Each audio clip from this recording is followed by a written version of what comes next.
Oh, I think they're doing a great job. A lot of them are. Good afternoon, Dwayne. How are you? Not too bad, sir. Ladies and gentlemen, Radio Cayman's Talk Today with Sterling Dwayne Ebanks. But I do have some questions. There are more questions than answers. Radio Cayman's Talk Today. If you're ready to talk, we're willing to listen. Well, I really enjoy this program today. Cayman Islands' foremost listeners participation program. May God bless every person.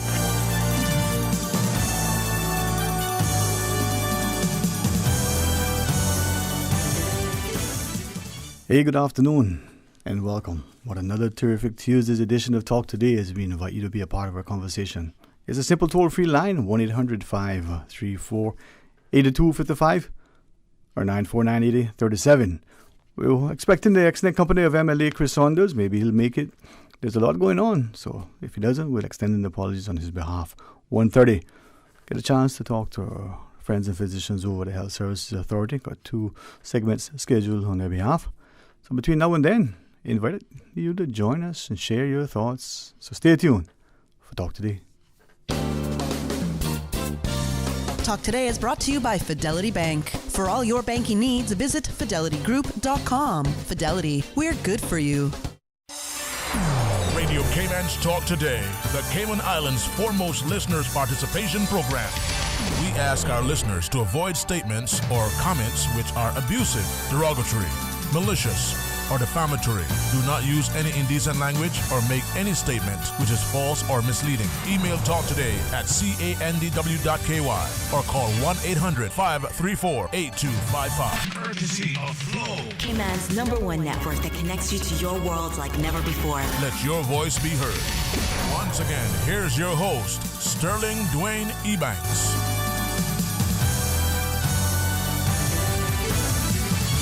Hey, good afternoon and welcome back. May I say how grateful we are that you've taken time out of your lunch to tune in and listen. Maybe you'll be inclined to share some of your thoughts. Maybe it's a comment, a question, a query. Maybe it's a compliment, maybe it's a complaint. Let's make it constructive, positive, and productive so that at the end of the day we can do things to improve the lot of each and every one of us.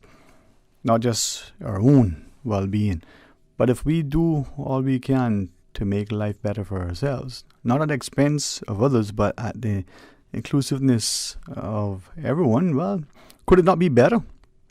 949-8037. If you're not able to access our toll-free line, we invite you to call 949-8037. Or please, avail yourself of the toll-free line with the kind compliments of Flow at 1-800-534-8255. And we also have a WhatsApp 925-3261. There are other places and other stages and other ways that you can access us, and those who have that, well, go right ahead. The phone lines are lighting up, and give us a quick second. We'll switch them over and get you all up and ready to hear from you, because we want the opportunity to hear your contributions. It's going to be another great day for many. It's been a question of, as the rains fall, and does that mean that we are looking for to better and brighter skies ahead? Is it a greater sense of fear and trepidation? Now, you may be in the mood for a little Santana. You may have been one with the mindset to always subscribe to a little Third World. But whatever the lyrics of the songs that you listen to, may they be inspiring and motivating, and may they put you in a positive frame of mind. 949-8037 or 1-800-534-8255. Reminded of the word that says, call those things that aren't as if they were. And we can speak things into being. You ever around your parents and grandparents and realize how they acted, how they behaved, what they said, and what they were mindful of saying. Not only in the presence of young people or elders, but the belief that there's power in the word. Life and death in the tongue, we're reminded. And I say that because following an earlier discussion earlier with some individuals who said that even in this time, there's much that we can look back on and reflect and say, well, what if? But does it cause us to appreciate what is and what can be? Now, if we see the challenges that people are facing globally, some would say, well, it's a coordinated effort to try to make sure that the response is one that improves the lives a lot of everyone. But in the short term, or whether we subscribe to the economic statistics that are being sort of, presented only in a limited form publicly, that this thing over the next 5 years could cost the global economy some $100 trillion now. I don't know, Silver Fox might be able to write that down. He looked like he might be a mathematician. But if you, write down a trillion, for some of us, just even trying to write the word using the letters might be a challenge, but to numerically, have it represented might even be more difficult. But there is a cost to everything. To doing it, to not doing it, to doing it on time, to only doing it, as they say, half-heartedly. And oftentimes we have to question, are we putting, the horse before the cart, or are we actually in the driver's seat? And when we're moving forward, are we sailing aimlessly in a catboat? Are we going full speed ahead in some high-powered, vehicle that, in a blink of an eye can travel, untold distances? Well, let's go to the phones and find out what's on the mind of ours. Good afternoon and welcome. Thank you for calling. Dwayne, welcome back. Hey, good afternoon, Doc. How are you today, sir? I am doing great, thank you. Oh, man, it's always a pleasure to hear from you and to learn and engage with you. Such an intellect. Boy, but I pay for that, don't I? I think it's like a disease here to have an intellect in the Cayman Islands. I was just saying, because I was going to do a showing of Time Longer Than Rope, and East End, and I got so despondent that I canceled that showing, because it's just amazing, Dwayne, how this country is so tied up in secrecy, and this one can't talk to this one, and this one can't support this one, and there is so much knowledge in this place, but people don't share it because they're afraid to share it. They're afraid to question. And where is the power in this country that makes this happen? Where is it? Is it the elected members? It's the members serving in cabinet? Is it the governor? Or just fear that comes from the apprehensions which people have because they're afraid of losing their livelihood if they speak out or they speak anything that might not be approved of by that secret group of people or that ghost that seems to say, keep your mouth shut. If you don't keep your mouth shut, you might lose what you have. So keep your mouth shut. So we look at it all over the world and we see the world crumbling. We see things falling apart and people are silent or confused. But in this particular island, I have, for over 40-some years, I have tried always to do the same thing, to try to inform people that it's better to use your mind than to use fear. If I might, go right ahead, sir. And if I might, if you have time, I would very much be appreciative to engage you further if you have time, if I might ask you. But as you speak, I'm eagerly listening and I have some other potential questions to be asked of you. But go right ahead. Yeah, I always said, I always come back to the issues of education in this country and why we can't find a strategy that will not only educate and train people with academic qualities and backgrounds, but also people with technical and vocational skills. It happens in Jamaica, it happens in Barbados, it happens in other Caribbean islands. But we have a reluctance among the population, among the parents, among the students to engage or become involved in technical and vocational training. And that is a cultural handicap, not an educational handicap. The problem is not in the educational system per se, although the disease travels into that system, it originates and it's preserved within the social structure, the social system. Mm-hmm. And I have tried to get a good discussion on this for years. I have brought up the question of education in many of my plays because I had to use my plays really as a vehicle to be able to explore the society and suggest to people where I thought there were weaknesses and where we needed to strengthen the social structure by understanding and allowing other people to understand themselves and their communities. But and isn't this that... has not been done because of the restraint which exists in this society that is almost like a totalitarian society when it comes to expression. You said earlier, and the thing is that is now not what the arts, whether it's music or expression in play, or even sometimes we see it skillfully in poetry and the performing arts, but we see it in sculpture and in paintings and the like. The arts can capture, can express, can bring focus to something that the society may consider taboo or is just unwilling to acknowledge, right? If I could then ask you, right?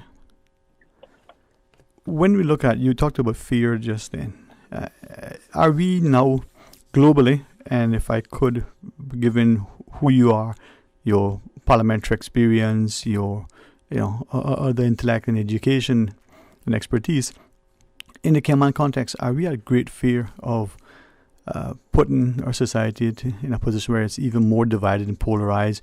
We're instilling fear in people. And I ask, well, go right ahead, and I'll tell you what I was thinking, but go right ahead. No, I mean, when you say polarized society, our society is not polarized. Our society is not a polarized society. Our society is a society that is fearful okay. of expression, fearful of thought, fearful of being stigmatized, and fearful of being deprived of recognition and acceptance and survival. A small society like this one that never had any formal structures in regards to principles of freedom of thought and freedom of movement and expression and so forth and so on, many of these things we assume exist.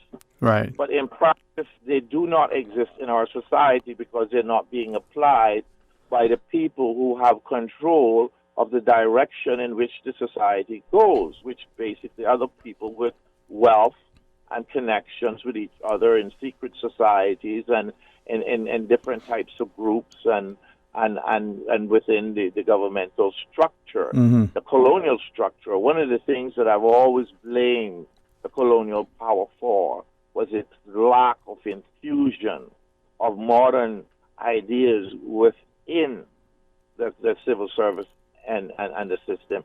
If you have civil servants like yourself who are, and I'm not talking about you, I'm talking about the civil service. Yes, sir. Yes, that are afraid of any kind of interaction, useful interaction on a social and academic and an intellectual level, and they're the most educated. What do you think happens when you alienate or segregate that particular section of the society from the others in the society? And I'm not talking about all the others that from someplace else. I mean those numbers that make up what we call the indigenous Caymanian. It means that they suffer from a lack of knowledge and a lack of exposure to these things that we have paid for dearly to send these children and send these youth abroad to train and to come back here with knowledge which we regard as wealth. So if that wealth of knowledge is not being redistributed in the society because of the gag orders that comes from the British colonial system, then we are not going to have the kind of social cohesiveness. We are not going to have the kind of idea development that we need in order for people to be receptive to positive changes in their society. That is basically the point. Is that sort of gag order that you reference, is that only applicable to the public sector, or are we seeing it increasingly being applied in the private sector as well? Well, I mean, it's implied or applied in the private sector as well, because one of the first things they tell people when they come here is like, we're not from here. We don't give a damn what goes on here. We just want to make money here, and we don't. In order to make money, we have to do as we see others doing. Mm-hmm. We will follow the example of the government. We will follow the example, and we know as a private sector that if we make certain remarks, then we will be punished for it. And if we don't make them, we don't want you to make them because you work for us, and therefore you will expose our companies to the kind of victimization which we know has been part of the tradition of this country, at least since I have been an adult in this society. Dr. Frank, we have a break to take. Do you want to return and continue the dialogue, or do you wish I'm right here. Okay. I'm right here for you. All right. Great to have the opportunity. Perfectly. Let's pause and take a break. And you know what? Let's leverage your technology. I mean, it's not like, Paul Akal, who you see, spinning the shots all the time. He's not able to manage multiple phone calls. So if you want to engage, a discussion, and well, tell us during the break, and we'll get you set up too. Stay tuned for Talk Today. JN money card. When my land up a JN, me get the money card with them. Just show them your ID and give them your TRN. Go and use at the ATM or swipe instead then. And when you need more cash, and make your family send it in a flash. From abroad to card, get the JN Money Card. It's safe, convenient, and free. JN Money Card only available and used in Jamaica. Call 345-945-2014 for details. Maintaining a strong mind and body through sports and general healthy living is a good course of action. But what about your spiritual man, your inner man? He has to be awakened, fed, exercised, strengthened, and led according to the will of God. So, have you heard the call? I'm evangelist Brother Joseph Joey Ebanks, and I'm inviting you to worship Wednesday and Thursday nights at 7:30. We are bringing the Word of God to our communities as Jesus commanded. Faith comes by hearing, so come and hear. Bring your own chair or simply park and listen to the Word of God from your vehicle, covering the Cayman Islands with the Word of God, one community at a time. Have you heard the call? We'll be in central Boddingtown by the post office October the 21st and 22nd. Digital is not a buzzword, it is a culture. At Digicel, we've made it our mission to enrich your digital lives. That's why we're bringing together more of all the experiences you love. The latest shows, the best of local and international music and radio, live sports, cloud storage, breaking news, HD video chats, and more. Welcome to Digital at Digicel, the Caribbean's fastest mobile network. Digicel, better together. As the community continues to take precautions from COVID-19, it is important to stay prepared for other disasters now that we're in the hurricane season. Here are some post-hurricane safety tips from the Department of Environmental Health. Did you know that you must discard fresh fruits and vegetables, meats, foods in canisters, dented, leaking, or rusting cans after they have come in contact with floodwater? For full guidance on post-hurricane safety tips, visit www.deh.gov.ky. Talk today. But I do have some questions. Talk today. Cayman Islands' foremost listeners participation program. Talk today. Because there are more questions than answers. What the public is saying. Waiting to take your calls right now. Sterling Dwayne Ebanks.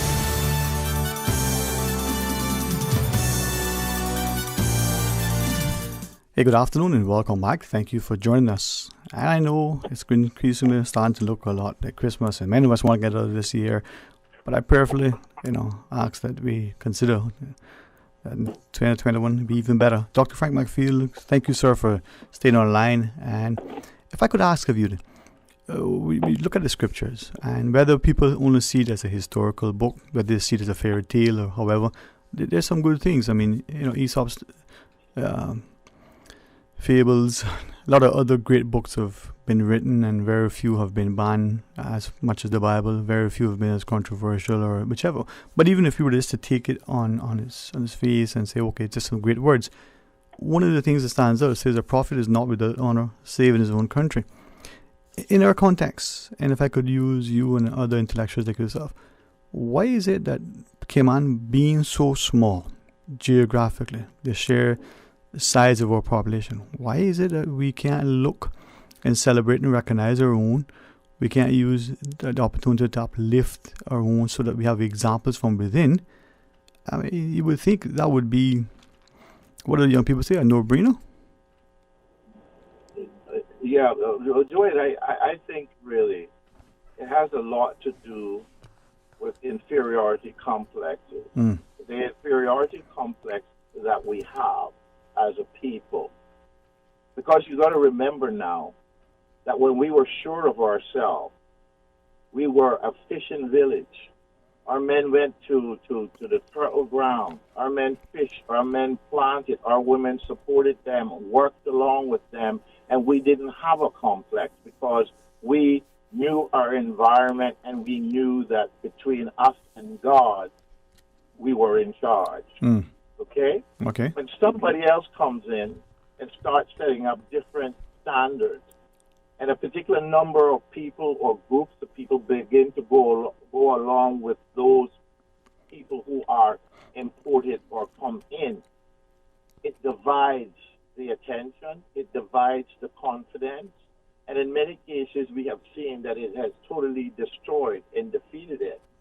It's not in all cases, but those people who survive because they latch on to this new way and they remove themselves from the old way, but at the end of the day, there is the conflicted self, which means the conflicted self says that what is new is better and what is old is not any good.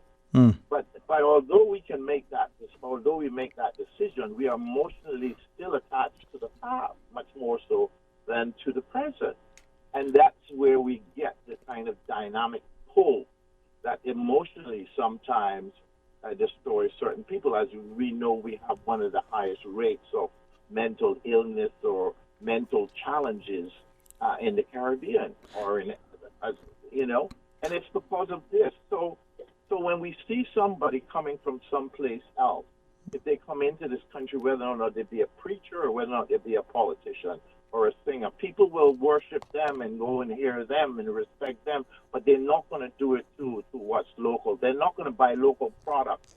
They're not going to buy local foods. They're going to buy everything that's foreign because that's already been established as being more important.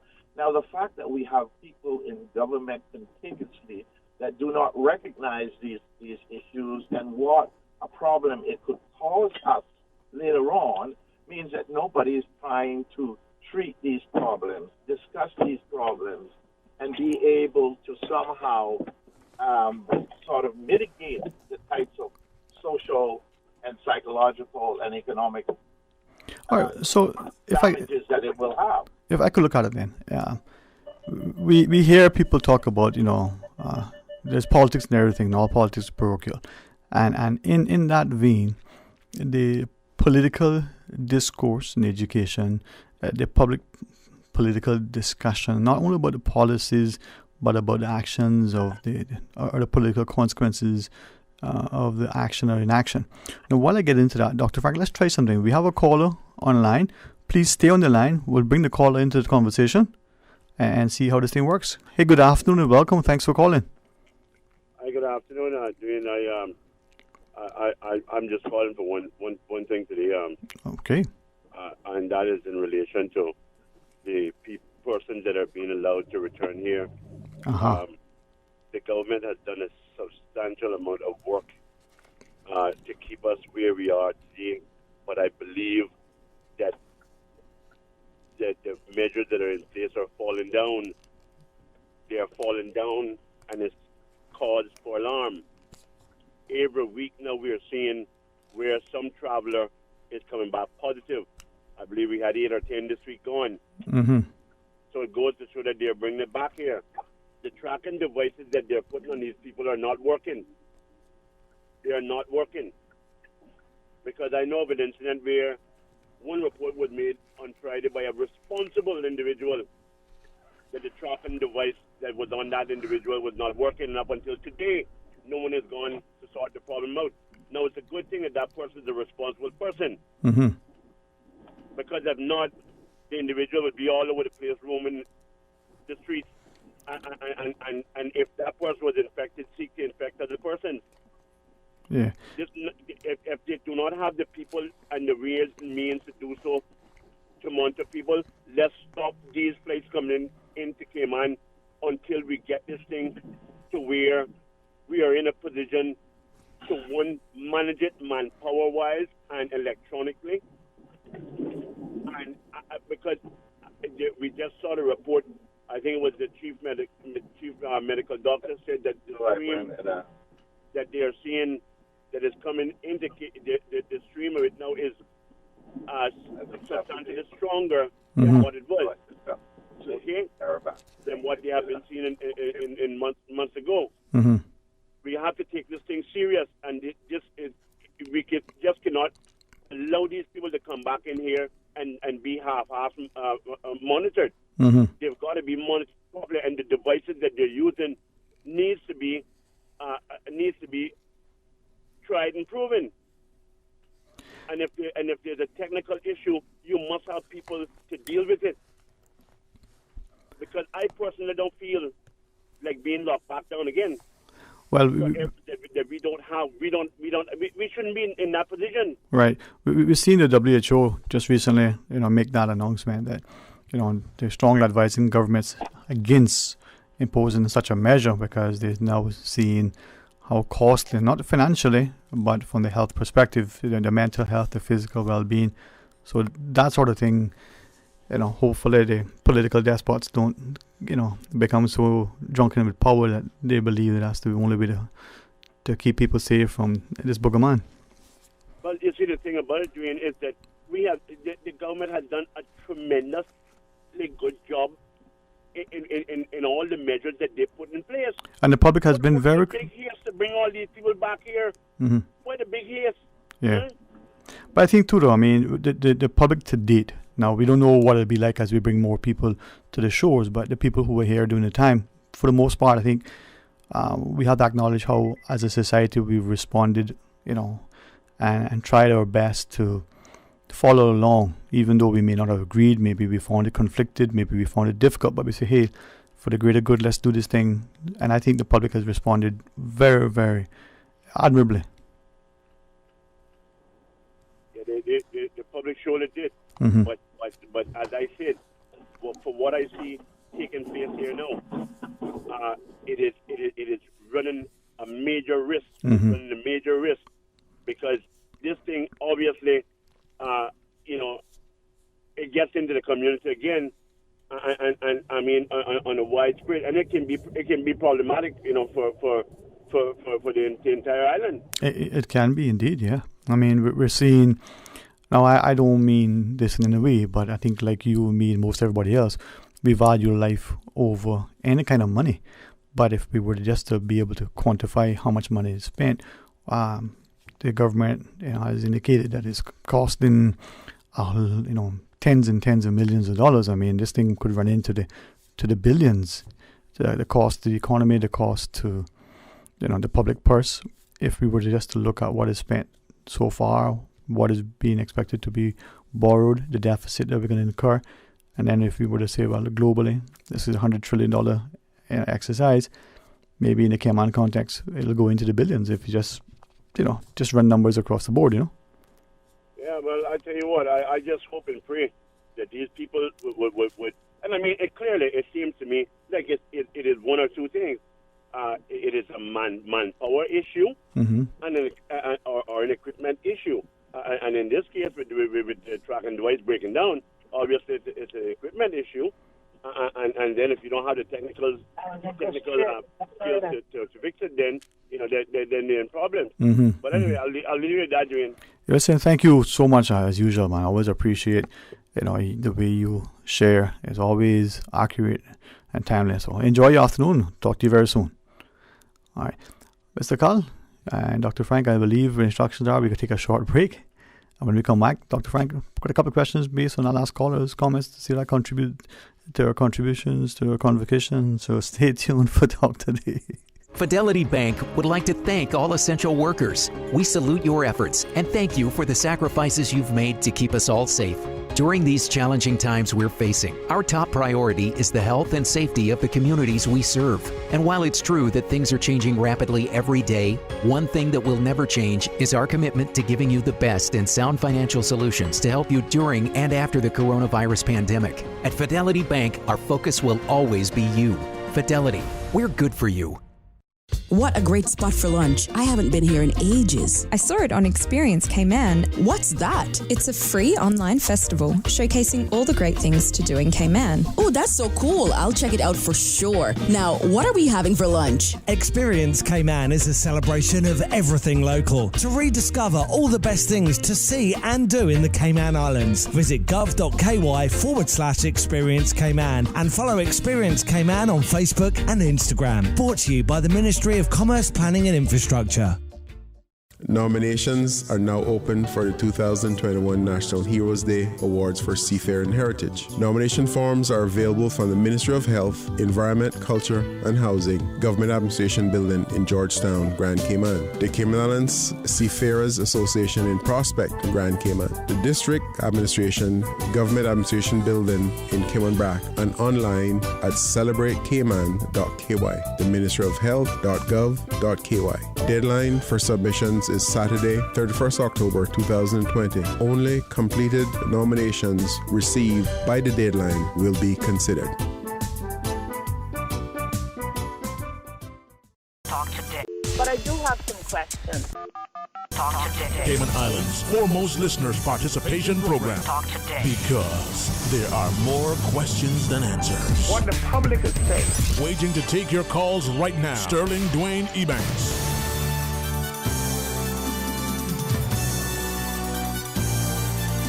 Hey, good afternoon and welcome back. Thanks for calling. It's going to be an open line and we're glad that Dr. Frank has some time to share with us. Now, Dr. Frank, as you were relaying earlier, it seems that in the Cayman context anyway, since this is where our bread is buttered, this is where we live and work, we don't seem to look at the resources we have, the resources of our people in particular. Jealousy, you think, plays a big role in it? Or is it the mental sort of enslavement that we may have experienced, as you shared from the colonial masters? Well, you see, competition is a very funny thing when you introduce it into a society that has not been competitive because it's been restrained by the lack of economic opportunities, as we were all over or during all of our history before the 1960s. So we all had to know how to compromise with each other, how to keep the community calm and collective. And we did this by not exhibiting certain types of characteristics to get ahead of other people or to show we had more than others. So in terms of class and that sort of stuff, that was very restrained. The most important thing was to show that you believed in Jesus Christ, and then that meant you went to church. Most people in the congregation were treated very equally because our churches were always integrated, not like in other societies. But even because of the lack of economic growth in the island. Mm-hmm.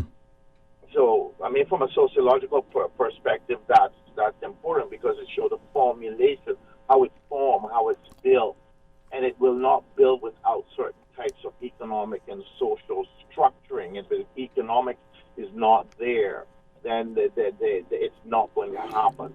You might have something more than me today, but right. You might depend upon me tomorrow, and you know that, so you're not going to act like, well, I'm not going to ever need her or him again. Right. But if I can then ask you then, from the economic perspective, because it says, and I agree, education is the great equalizer. It empowers people to excellence and the like. But from the economic perspective, if we look at today, and even, let's say 40 years since that was the reference point that you put on the table, we hear people who come here then now and say, well, this is the land of opportunity. They were able to do things, make a better life for themselves than they could anywhere else, and certainly in their own country of origin. So they seem to have experienced back home what Caymanians say that they experience in their own homeland. Well, I think that what happens is that when I was an immigrant in 1964 with my parents in the United States, and we made certain choices, and when we went there, mother was willing to work as a domestic or work in a sewing factory or whatever, and there were black Americans that wouldn't do those jobs. Right? They felt that they were higher than that, or they were higher than us that were doing something to do that. We have a similar situation here where Caymanians say, well, I'm not doing that, but somebody from Jamaica or Nicaragua or Honduras or Philippines will come and do it, and therefore they're able to have that social economic mobility as a result of that, and then we suffer a downward mobility. Yeah. Now, that is a psychological and sociological challenge that could be mended if we were aware of the fact that we do determine how our society grows, right? And we do determine how it declines. So if the factors are there that we need, what we just need is to be able to implement them and to be able to encourage people in that direction by the creation of programs, studying of the failures and or the challenges to the program, and just doing it because that's what we had to do because of where we came from. Right. But if I could ask you, when we look at the Cayman context, and there used to be a notion of honest, days, pay for an honest day's work, and irrespective of what you did, whether you were, like you're saying, doing domestic or janitorial, whether you were, as the old people talk about, pulling bush, there's nothing wrong with upward mobility. But where is that notion that if you're working honestly and diligently and you're paid for your services, that it doesn't matter what you're doing? Now, I want to ask something else in relation to those sort of being imposed upon by others and their values and the mores and the like. But let's take this other caller and let's see where this goes. Hey, good afternoon and welcome. Thanks for sharing. Good afternoon, Dwayne. How are you? This is Bill Chimamba. Good afternoon. How are you? Good, thank you. I've been listening with a lot of interest your discussion with Dr. Frank and so on. One of the people really I think that, people should listen to more, because he's got such a structured, educated way of explaining otherwise simple things. So I thought I might be able to just chime in at a couple of things. I mean, to the extent that the discussion is more wide-ranging, I thought that I might bring in something relating to how much control, really, Caymanians have of their own society. Now, I came to the Cayman Islands the first time when I came to live in the Cayman Islands 2003, which is a long time ago now, 18 years or thereabouts. And even for me, I have found that it amazes me the extent to which Caymanians don't want to fight for themselves. And when I used to work for government, there are certain injustices I saw with certain Caymanian friends. And without really any intention to inject myself in a big way in the disputes that were going on, I tried to be helpful. But it turned out that trying to be helpful to a Caymanian also makes you blacklisted, and as a result, you are also treated as a Cayman sympathizer, and therefore you are also now victimized. Let me give you an example without mentioning names. When I was in the legislative drafting department, there was a Caymanian lady there who came, a lawyer, fully qualified. She actually had a degree in education, postgraduate qualification as a teacher from Jamaica, and then she was called to the bar and worked. Good background. She decided that she wanted to learn how to write legislation. So she came over to the department, and the people there claimed that they were very busy. So I told my then head of department, no names, I said, can I train this Caymanian? I haven't trained somebody for quite a while. I was told that you are not supposed to train her. She's not supposed to be trained. she should first go and get a master's degree in legislation services, and then she can be trained. Now, two stupid things about that. The head of department who was saying this Caymanian must get a master's degree just to start being trained in the office, she herself, who was a non-Caymanian, didn't have a master's degree herself, okay? But she was saying that, well, this Caymanian, in order for them to be trained, they must have a master's degree.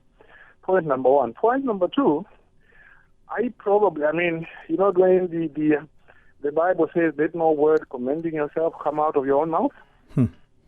But sometimes, as they say, you can be too selfish-facing sometimes. So in light of that, let me say I was probably the best placed person in that department at the time to train a young person how to write legislation. Okay, I spent a total of 3 years in Canada and in the UK learning how to write legislation. I have published peer-reviewed papers, up to 19 peer-reviewed papers in law, legislative drafting, interpretation, and so on, in 7 different countries. I have done even reviews done by professors in legislative drafting books from the UK and from Australia. Those are the last 2 I did. The last review I did was on legislative drafting by a professor from the University of London. Then after that, I did one on modern legal usage from University of Australia. And it was very interesting. I found that this dictionary on modern legal usage actually cited about 2 of my articles in it as further reading. So I feel good about that. But you see, can you imagine a person like me being told that you are not fit to train anybody? And the reason really was because they wanted to keep the Caymanian down. But what was even more surprising, nobody in the government stood up for this person. And this person, in the end, went to get a master's, came back. Up to now, she's been in the department maybe 12 years now, 10 to 12 years, not even $100 as an increment. So I say, why does this happen? I can understand as a foreigner that I will not always be at the top in terms of priority. But how about people of your own? Right. But let me mention another issue relating, since we're on the issue of legislation and what has been going on, like these controversial bills which have gone to the Legislative Assembly, prescription law, registered land law, defense law. Another thing that government apparently hasn't looked carefully at is to try and find a way in which they can get Caymanians drafting legislation in particular. In Canada and in the UK, a lot of places, you can't write legislation unless you are a citizen of the country, and very often unless you are a born and bred citizen. Why? Because it's a sensitive topic. They want people who are really loyal to the country. And yet in Cayman, there's been no real effort to be able to do that. I was listening to the Honorable Kenneth Bryan the other day, lamenting some of these issues. He said, for example, there was not enough public consultation on some of these bills. There were too many bills in a short time. And that the whole system seems to be set up that way to control the outcomes. That there is not enough time to scrutinize bills like you do in the UK. You take it to a select committee, no research facilities, and a lot of issues that he mentioned, which are all 100% all right. But apparently, some Caymanians in government have teamed up with certain people in the private sector to be able to control that space where people are writing legislation, and as a result, they are sitting there trying to show Caymanians we are doing this for you, but actually they are serving the other side more than they are serving the Caymanians. And to me, this has been very, very difficult to understand. But at the end of the day, these are the things which have to be fixed. I think there's too much talk in the Cayman Islands. In my view, to tell you the very truth, I've even lost faith in some members of the opposition, because especially with this government of national unity, apparently the idea is simply to show people as if, we're trying to do something for you, but actually not trying to do anything. But let me conclude in the last minute and a half. Mm-hmm. I want to say something about the access to justice. Access to justice is a problem. The legal aid law needs to be reviewed so that we don't have this nonsense where you are fighting for beach access and then it is being said it's not for in the public interest. For a country that is seafaring, beach-loving, and all that and so on. That needs to be done. There is also need, in my view, to look at the appointment of judges.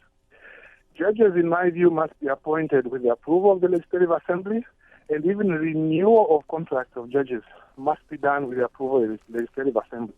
Because if you don't do that, then it becomes the governor, the Attorney General, the Judicial and Legal Services Commission.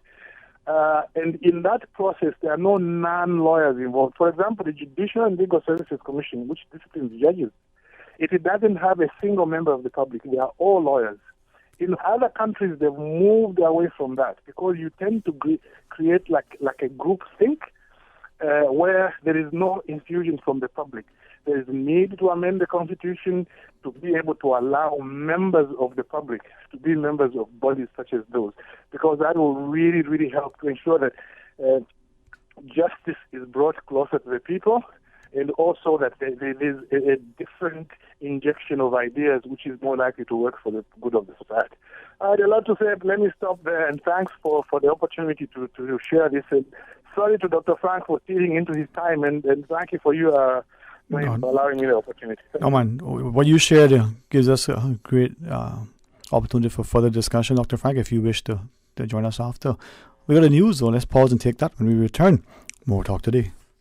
From district to district, moving through the waters to Cayman Brac and Little Cayman. Your station, your voice. All things Cayman. One radio, many people. This is home. Radio Cayman in the Cayman Islands.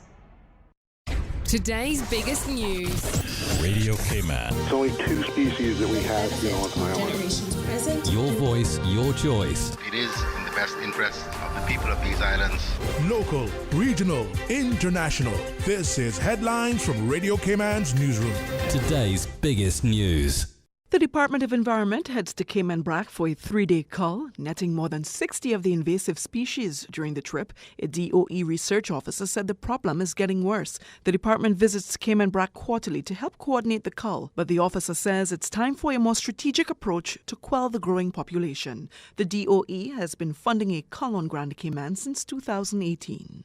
Good afternoon, I'm Dion Anglin with your headlines and news elsewhere. Hollywood star Robert Redford is in mourning following the death of his son James at the age of 58.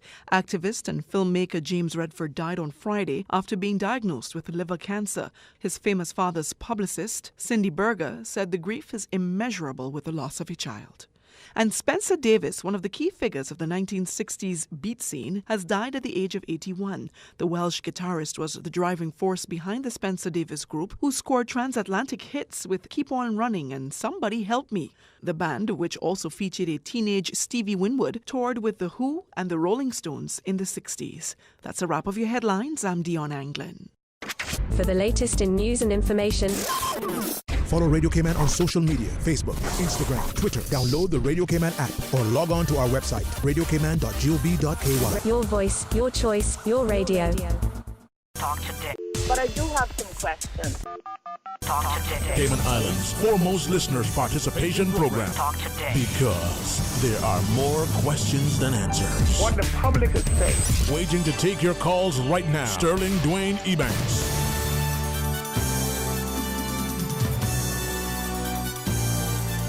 And good afternoon. Welcome back. Thank you so much for joining us. And thanks to Dr. Frank for spending some of your afternoon with us.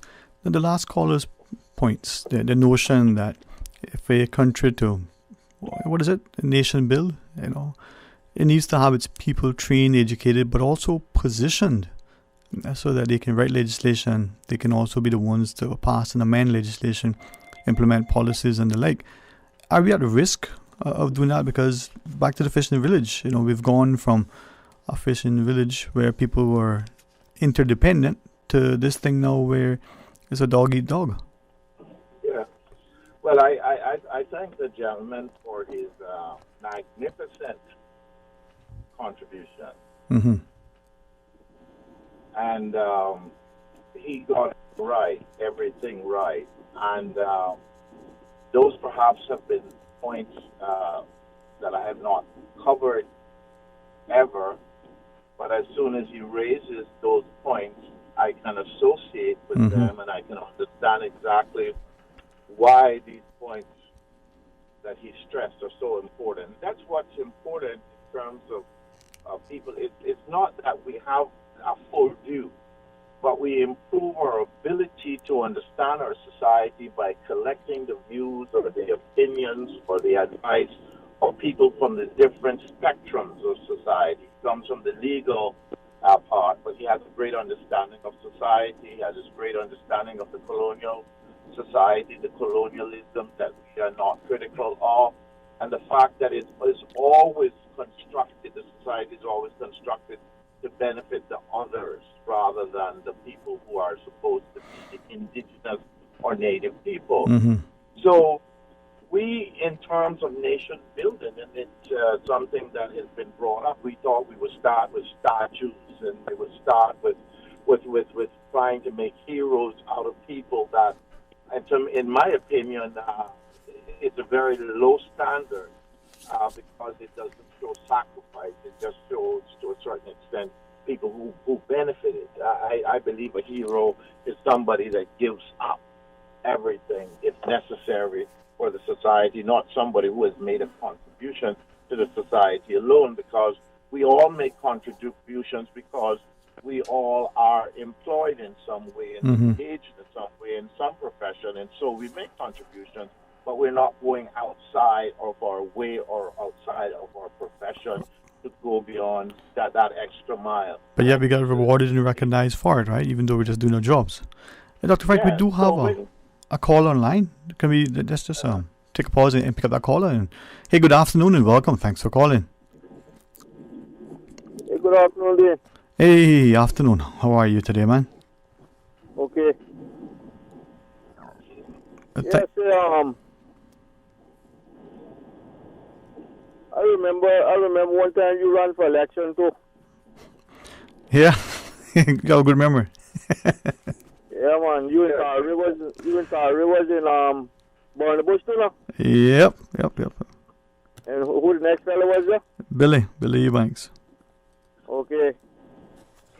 Yeah. So what changed your mind about wanting to run for election again, Dwayne? Well, I wouldn't say it's a mind change, but let me ask, if you wouldn't mind. I mean, what do you think, I would be able to contribute by so running? Do you think I have anything to offer? I mean, would it be of any value to the society generally? Well, people won't know that unless they give you an opportunity and voting for you so that you're able to win. Well, I appreciate that sentiment, but we're living in an interesting space, and there are a lot of people competing for a job, looking at contributing to society and not earning a paycheck. Yeah, and then you have politicians who are in there and who continue to be in there for a long period of time that believe that they're the only people in the country that love their district. Right, but hearing that, if they voted in, and I believe that we all would accept that our elections to date have been fairly free and fair, no big manipulation and fraud and the like. So if they're voted in time after time, that must mean that somehow they found favor with the voters, right? Yeah, but that don't mean that they're doing anything good. But if the voters don't vote them in, how do they get into the seat? Yeah, but let me remind you of something, Dwayne. When Pilate asked the Jews who they vote for to be freed, Barabbas or Jesus, all Jesus did was good for them people. Okay? Barabbas was a murderer and a thief. And the people voted to free Barabbas. So it's not all the time who the people vote for is the right person. But if we have a democracy, how can we say that the people's voice and vote isn't important? Let me give you a good example. For the last 4 years, McKeever Bush, Eugene Eubanks, Bernie Bush, Tari Rivers have done nothing for the district of West Bay. They're making $14,000, $12,000, $10,000, and $9,000 a month. And they have done nothing for the district of West Bay for the last 4 years. Have you ever considered yourself maybe getting more politically engaged, perhaps offering yourself as a candidate, being a part of a political platform and getting one or two or a team or however many elected? Jim, what I need to do, I'm doing right here now today on this talk show. All right. And I will continue doing this. Mm-hmm. But what do you make of, and I'll ask the same of Dr. Frank, right? What do you make of the way we have carved up, as one woman says, cut up the country? So West Bay is now 4 little pieces. I want to hear about you then talk about. So what do you think? I mean, is it better that way? You got, 4 little divided garrison communities in the making? Well, Dean, in a way it's better. In a way it's better. But the problem is, Dwayne, the problem is it does not make sense to continue voting for the same individuals like the crowd we have down West Bay now representing us, who are doing nothing for us and have done nothing in the last 4 years besides broke down for a graveyard and broke down for a police station. It's what they have done for us for the last 4 years in this district of West Bay. And to continue voting for those type of individuals and not giving anybody else an opportunity. And when you see people that you vote in there and they're not doing nothing, you vote them out. You don't continue voting them in. But again, I mean, I hear that. But then if the person who is either occupying the seat or is vying for the seat is voted in by even one extra vote than the person next, and assuming that it's no fraud alleged or the like, that must mean that they found favor with the majority, right? So if it's a democracy, then how do we not respect that and say, well, that's the way it is? Okay, remember this too, Dwayne. Insanity is doing the same things and expecting different results. And I'll leave you with that. All right, okay. Well, Dr. Frank, what do you make of that, man? Yeah. Well, I think that man is a genius, a damn genius. Yeah, but when I say make of that man, I should slow it down. Make of that man, not... No, because you see, the truth is not profitable. Mm-hmm. The truth is not profitable, but there are some people who are willing to live without the profit and tell the truth. And that's one person that has done it. I mean, even myself, I hold up on it sometimes because God knows. If I was to say all that I know and all that I feel about what's wrong, people would crucify me for real. Because I know that this country is not the situation it is without a group of people who control, or what they call like the gatekeepers that control the money. And we talk about fraud in elections. But every election is bought in this country.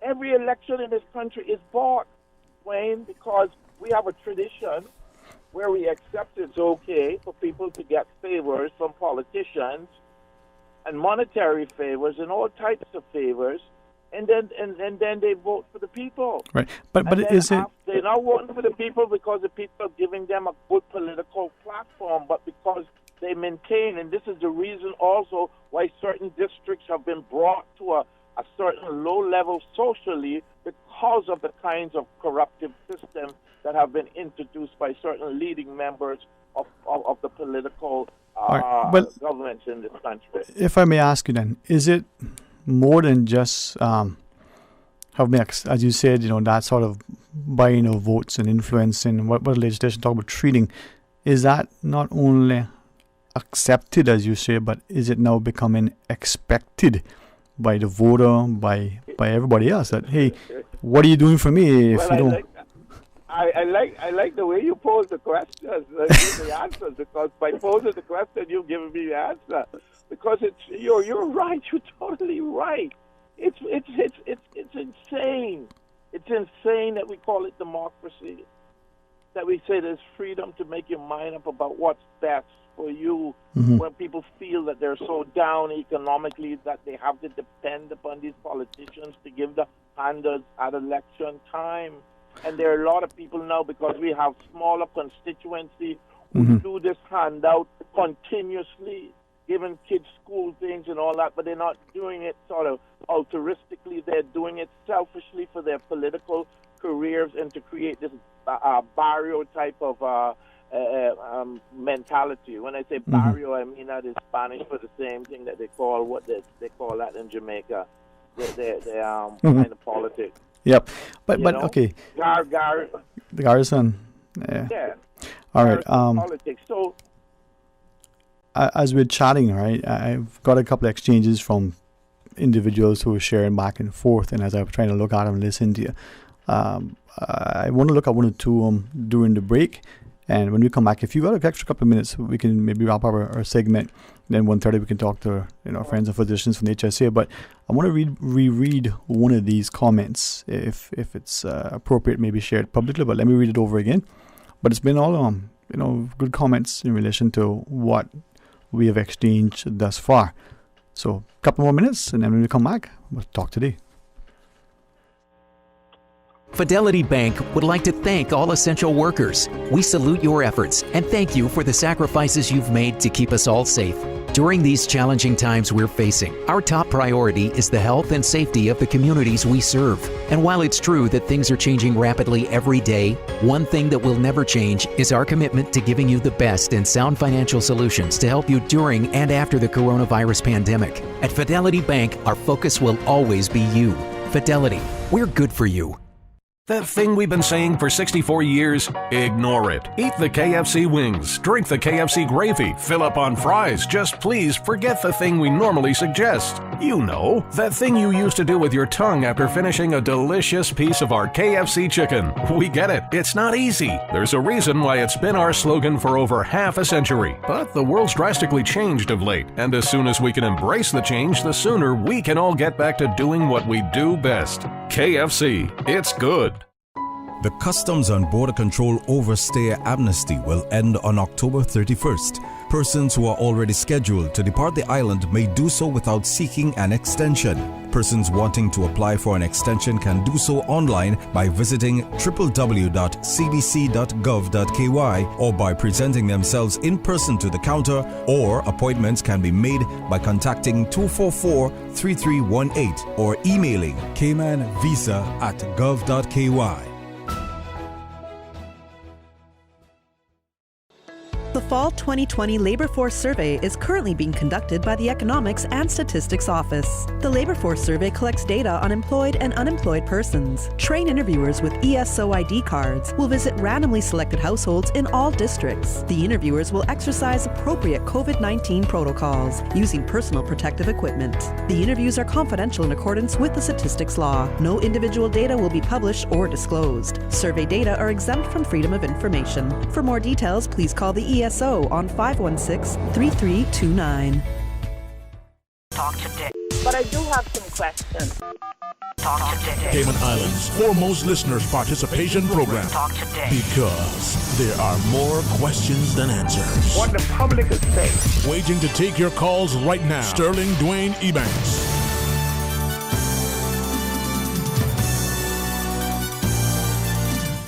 Hey, good afternoon and welcome back, and thanks for joining us. And again, special thanks to Dr. Frank McAfee for spending some of the afternoon with us. Dr. Frank, I really appreciate it. The idea that we can have this kind of discussion, maybe it'll cause people to think again and to look at it from a constructive perspective.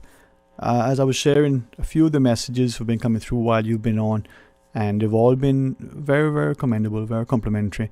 One person was sharing that it's unfortunate that we are too dismissive of what is being said because of when it's being said, and more, or I should probably put in, and worse. They put more, but I think worse.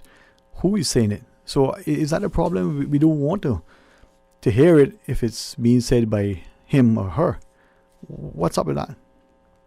Well, I mean, To a certain extent, we live in a hierarchical society, and of course, to me, class and race plays a very important role in people accepting authority from someone in the Cayman Islands.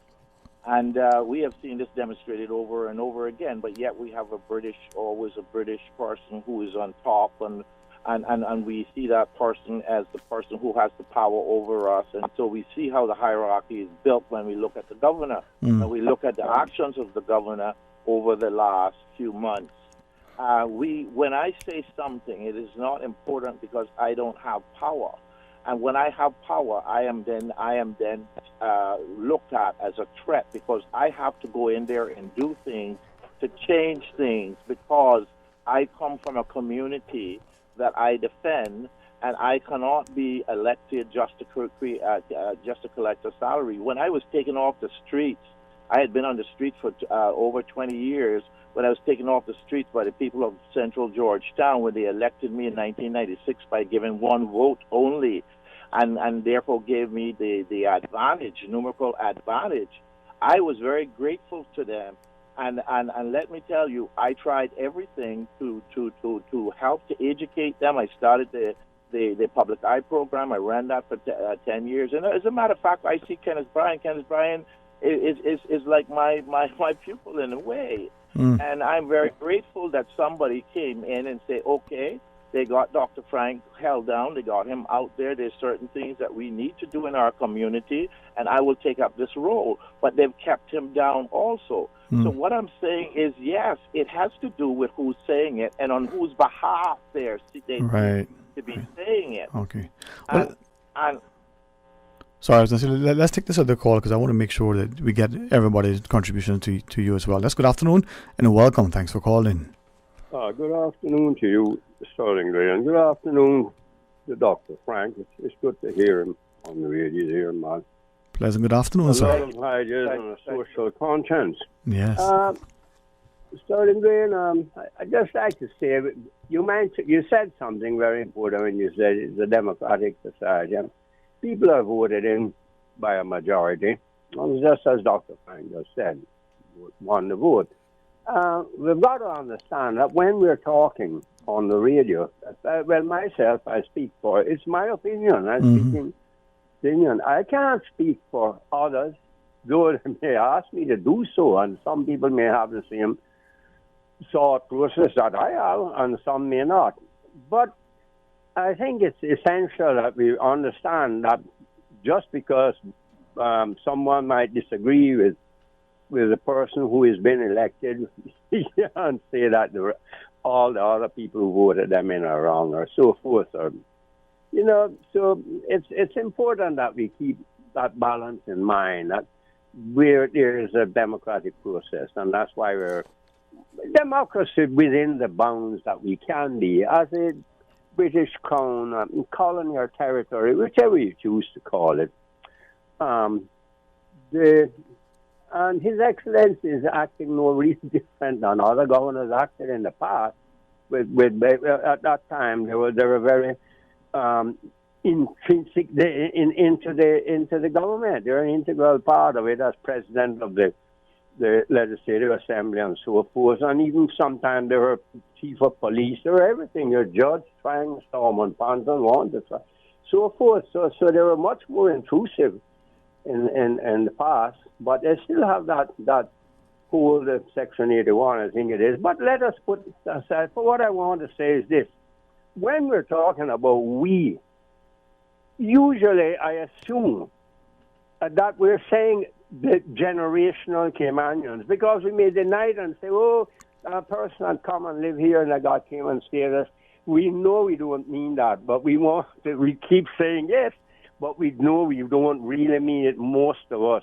What we're talking about, I no hatred or nothing for anyone, just that we is the generational we we're talking about, grandparents, great, and so forth. The problem is, when we think of, I know Sterling Green is much younger than you or I, Dr. Frank. I think I might be a year or two older than you are. No, you just said happy birthday. You're 72nd. Anyhow, the thing is, Sterling Green might not remember the late 60s, early 70s, what it was, I think that was the pinnacle that Caymanians had attained in control of the country, more or less. They still control the majority of the land, the wealth, and the system. But we started moving away from that system into a new system of economy, which is now, I understand it is a 60-40 or 60% or 50-something% of the economy is the financial world. That is mostly controlled because we don't produce, manufacture, like many of the other former colonies around us. That money comes in here. It's controlled from abroad, and it's a tremendous amount of money. And the people who come to run that money, 90% of them, I may be wrong now, but we're foreign people, foreign to our type of culture now. So we saw that dramatic change in us, you know, a 180-degree change. The young people who are then born and growing up, young generation of Caymanians, that's the only sort of system they saw. So they said, we can't go around cleaning hotel rooms anymore or cutting people's lawns. And the guys who came home from sea were maintenance men and chief maintenance engineers at the hotels and so for a while. And then we realized that this was a foreign thing, controlled by foreigners. We got the insurance companies, the banks, and the financial world. It's just people here handling this big money for people. And we can't blame any government now. They were born into that. Most of them saw that. And that is the system. We try to eat the best we can out for Caymanian people. But the thing is, it's not in our control. And when your economy is mostly in the control and depends on what happens outside completely, the equation differs, you know. So I remember, just close out with this, saying to my brother, we were helping to rent a car and car sales business in the early 70s to 75 for some people here. And I remember we'd go to the airport and pick up people and so forth, and we knew everybody out there. And I remember saying to him, you know, looking at the people coming in with their suitcases full of money, we knew that's what it was, illegal in those days. Now it's done by electronic transfer and so forth. We all know that. I said, you know, one day we'll pay for this. We, meaning the generational Caymanians, we see it now. So, you know, it's just that there's this dramatic change, and to try to let people understand why we are where we are now is very, very difficult. We can blame it on lack of education. We can blame it on everything. But that is the way I see it. That is what has happened. We have to just try to make the best possible way we can move ourselves into this and get ourselves involved in it or not involved or find other ways. My idea would be for us to try to do some kind of little manufacturing, as we see with the demise of the tourism for another year or so. We see the tremendous effect that has had on our people, and we cannot deny that. So if we had some little backup, some type of manufacturing, remember my cousin Jim Borden often talked about that to me, even assembling things, doing things here, that even 10 people employed here, 6 employed here, doing that, like people are very deft with their hands, with the store work and things like that, and women, and they could get into the electronics. It doesn't take any big education at all to assemble electronic parts. They do it a lot in Ireland for all the big automotive makers and the Japanese and the Koreans. A lot of the electronics are done in Ireland. And this is what I'm talking about. Another type of economy. If it's even for a few hundred people, it's a few hundred. So, like I'm saying, it's very difficult to try to explain to people what has happened if they were not around us, even old teenagers or adults like Dr. Frank and myself, when we saw that tremendous change. Have a nice day and listen on. Thank you so much for taking my call. Thank you too, sir. And Dr. Frank, thank you for being with us, and certainly if you wouldn't mind a public invitation to join us again. But in the closing moments, any sort of final thoughts for today's discussion you may want to leave with our listeners? Yeah, Dwayne, I would like to leave my recognition of the caller that asked you about why you're not running. And I think that he was so clear about his criticisms of the present government, and obviously he has listened to you tremendously and has found something in you that he thinks is worthwhile having in the Legislative Assembly. I think that the point of discussions and clarity that you have allowed to be aired is positive. We don't have an explanation for everything. We don't have a solution perhaps for many things, but we know that we cannot find the solutions in the way in which we conduct our politics in this country, where people, because they talk intelligently, are penalized, and those people who are just there to convince people that they will do something when they know there is nothing that they can do or will do, then I think those are the people that are wrong. As the last caller said, what we might be able to do is at least begin the discussion, not just on radio, but within the government itself, to try to find alternative ways to strengthen the generational Caymanians' position within our economy. And one of the things that I believe is that we must have more control over the rewards of the financial service industry, that those people who laid the foundation, who were too early to get pensions or might have only gotten a few years of pension, in particular the women, they should get some kind of dividends from the financial service industry directly. Not everything should go to government and allow government to spend how they want, but they have to take care of those people who were the foundations of this country, and it's absolutely necessary. I'm not trying to promote a welfare system, but those people pay their dues by keeping this country sovereign, and it's the sovereignty of this country that is actually the gold mine that will exist for a very long time, because as long as there is international trade and international finances, we can benefit.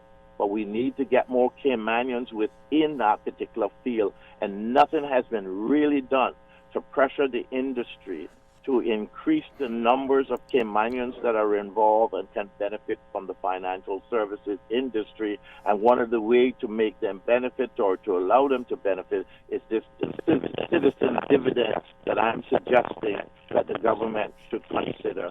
Yes, sir. Certain people within the Cayman Islands. Thank you very much, Dwayne, and thank you. Thank you, and hopefully we'll get to do that. Well, I appreciate it. Now we're going to pause and take a break, but when we come back, Talk Today continues. We invite you to be part of the discussion. Stay tuned. My journey.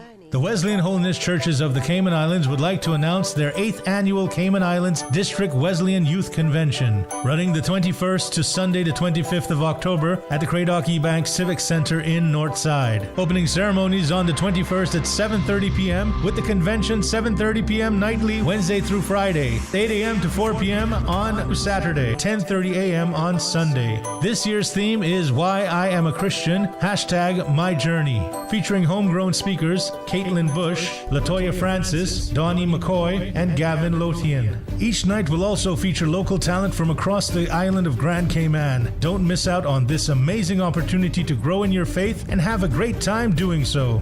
Bus service will be provided nightly from Georgetown at the A.L. Thompson's parking lot. Call Cassandra Ebanks on 925-1930 or Pastor Conway King on 916-5372 for further information. Nightly services will also be live on the Northside Wesleyan Holiness Church Facebook page. My journey. King Sports Center takes pride in being more than just an ordinary gymnasium. For 14 years, their multi-purpose facility has been providing the community with a variety of sporting, recreational, and relaxation activities. King Sports Center has a bowling alley, lounge bar, multi-purpose rooms, powerhouse gym, rock climbing wall, bungee jumping, a 10,000 square foot rink, and so much more. For more information on the variety of services, call their friendly staff today at 946-5464 or email kings@cspc.ca. candw.ky or visit www.kingsportscenter.com. King Sports Center, your one-stop shop for fitness, recreation, and relaxation. Seafaring is an integral part of the Cayman Islands' history, its identity, society, economy, and development. The 2021 National Heroes Day, celebrating our seafaring heritage, recognizes the outstanding contributions made by our seafarers. It highlights the inspiring stories of our seafaring heritage and celebrates the industry that is firmly embedded in the history and culture of the Cayman Islands. Nomination forms are available online at celebratecayman.ky and ministryofhealth.gov.ky. Submit your nomination for National Heroes Day by Saturday, 31st October 2020. For information that matters to you, the people. Hear from the government, the opposition, independents, and other experts on issues and solutions that affect you. For the record. Every Monday, Wednesday, and Friday, tune into 89.9 and 93.9 FM from 7:30 to 9 a.m. for Cayman's new Straight Talk morning show. For the record. I invite you to join me for the record. You are invited to be a part of this interesting and informative show. Embrace the opportunity to dialogue with your legislators, policymakers, and those charged with policy implementation. For the record. Brought to you by Coca-Cola, available across the Cayman Islands from Tortuga Distributors. Accept no substitutes. Taste the feeling with Coca-Cola. Your Radio Cayman 6 p.m. news, Monday through Friday, is brought to you by Logic. Your life connected. Talk today. But I do have some questions. Talk today. Cayman Islands' foremost listeners participation program. Talk today. Because there are more questions than answers. What the public is saying. Waging to take your calls right now. Sterling Dwayne Ebanks.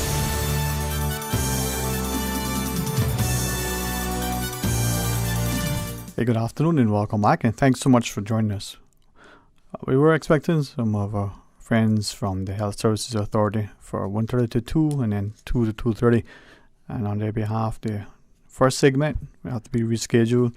Our physicians and the team sometimes have, as you would expect, things that transpire that put a wrench in their schedule. But at 2 p.m., we get a chance to share about a job fair, HSA recruitment fair that is coming up very, very shortly. And so we'll tell you about that and the opportunities that exist. But between now and then, that means that we get a little bit more time to talk about anything and everything. So let's go to our phones. Hey, good afternoon and welcome. Thanks for calling.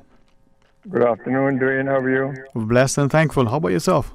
Well, not as good as you, but I'm good. Good to hear from you, man. Good to hear from you. Yeah, man. I had to have a little shake up there for something, but I'm doing good now. Thank God, man. Thank God. Yeah. God is good. Oh, is He ever good? Amen, brother. Anyway, I was listening to you talking about with Frank and them talking about the same, like you're talking about what's happening with the economy of the island, and we're being controlled by outsiders, basically, people coming in and, running the show. Mm-hmm. And I've said for a long time that one of the problems is that, you remember, you go back to I keep going back to the 70s, because I say that was the best decade we ever had. It was everything was running good. And Caymanians, when you went to banks, when you went to a restaurant, when you went to a hotel, when you went to any business in the Cayman Islands, mm-hmm. anything real estate, anything, there were Caymanians that worked there, and they were in control. You remember how a lot of these younger guys became managers of banks and stuff like that, and Mr. Bella, who was in charge of the Canadian bank, he retired several years ago, and I think it was the last one that was, doing that still. And it's sad that we're not promoting our people and insisting. Government can do that. They can insist on when people come in here to do business. Mm-hmm. Now, look, here's the deal. We don't mind you coming here. We appreciate you trying to, coming down here and opening your business and want to work with us and stuff like that. But you must contribute in the way that I'm talking about, where Caymanians are promoted and going into position, getting into position that they will be a part of the management team. But today, you look around, you go into the hotels, there's foreign nationals in charge, and it seems like all government thinks about is a stamp duty on something, or getting, some kind of a stipend from these people, and that they let them do what they want to do. Mm-hmm. These are the things that's destroying Cayman. But sorry, go ahead. Because I wanted to ask you, I hear what you're sharing, and then I was thinking, as you said, well, the 70s, then we look at the population, we look at the pace of development, and then we fast forward to the 2000s, or even now, 2 decades later. If we're looking at the rapid pace of growth, the massive increase in our population, in the 70s, there weren't that many people here. So the opportunities for Caymanians would be perhaps easy to come by. But have we displaced our society, our values, and even very potential for continued prosperity, the sustainability, or existence even, by moving at such a, a breakneck pace, that any new job opportunity, because of the really relatively small number of available Caymanians, would mean that it's a high probability that job is going to be filled by someone who is not from here. So, is that a challenge? I know that's exactly what you're saying and doing. And let me just say this: this I agree with. That's what happens. But you see, the thing is that I remember this being said by some of the legislators back in the 60s and 70s, when they were asked about when some of these people would come in here, and they would a good example is John Doucette when he opened up the Interbank. Okay? Mm-hmm. You went to the Interbank, and I guarantee you that it had to be 90% of the people who worked in there were Caymanian. Mm-hmm. And Doucette promoted people, put people in position where they were learning. You know how many people, and I don't want to call no names, but there's some big people up in government now and other people who are accountants and stuff like that Doucette paid their tuition to go away and study and come back. Some of them worked with Doucette for a while, but now a lot of those people work with government and stuff like that with the degree that was gained through Doucette, because Doucette cared about this island. He wasn't here to make money and leave. He loved this island. And what I'm saying is this: we got to be careful.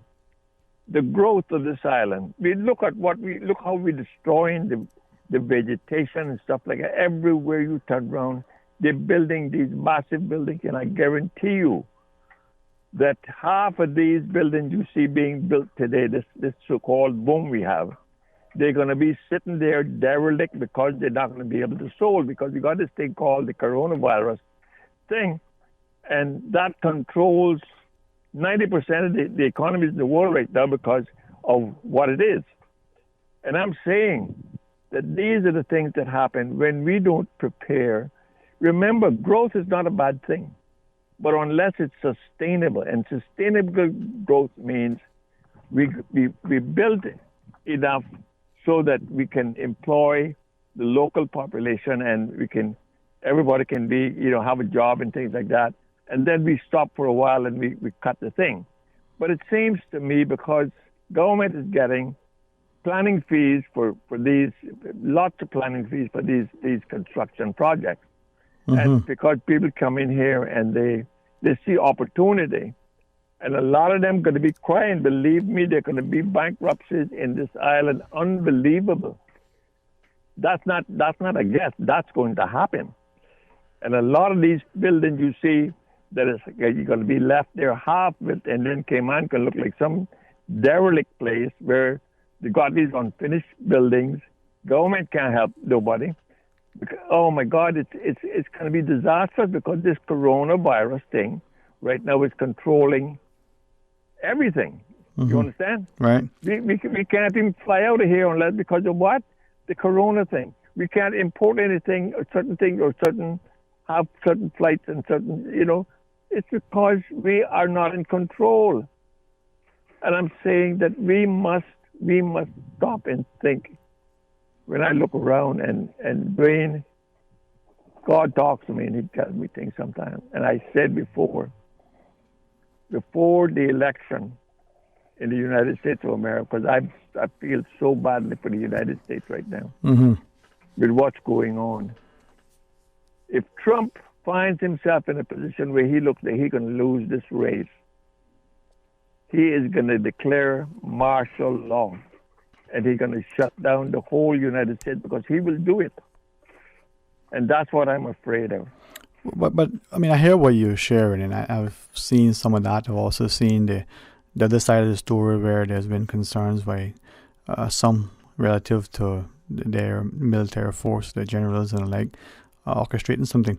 But in absence of whether that discussion is to be had or not, we look at measures now in Ireland, going back to a lockdown, to other places where the political leadership being pressured, it seems like, by some of the so-called scientists, against now the recent advice of the WHO about using such measures.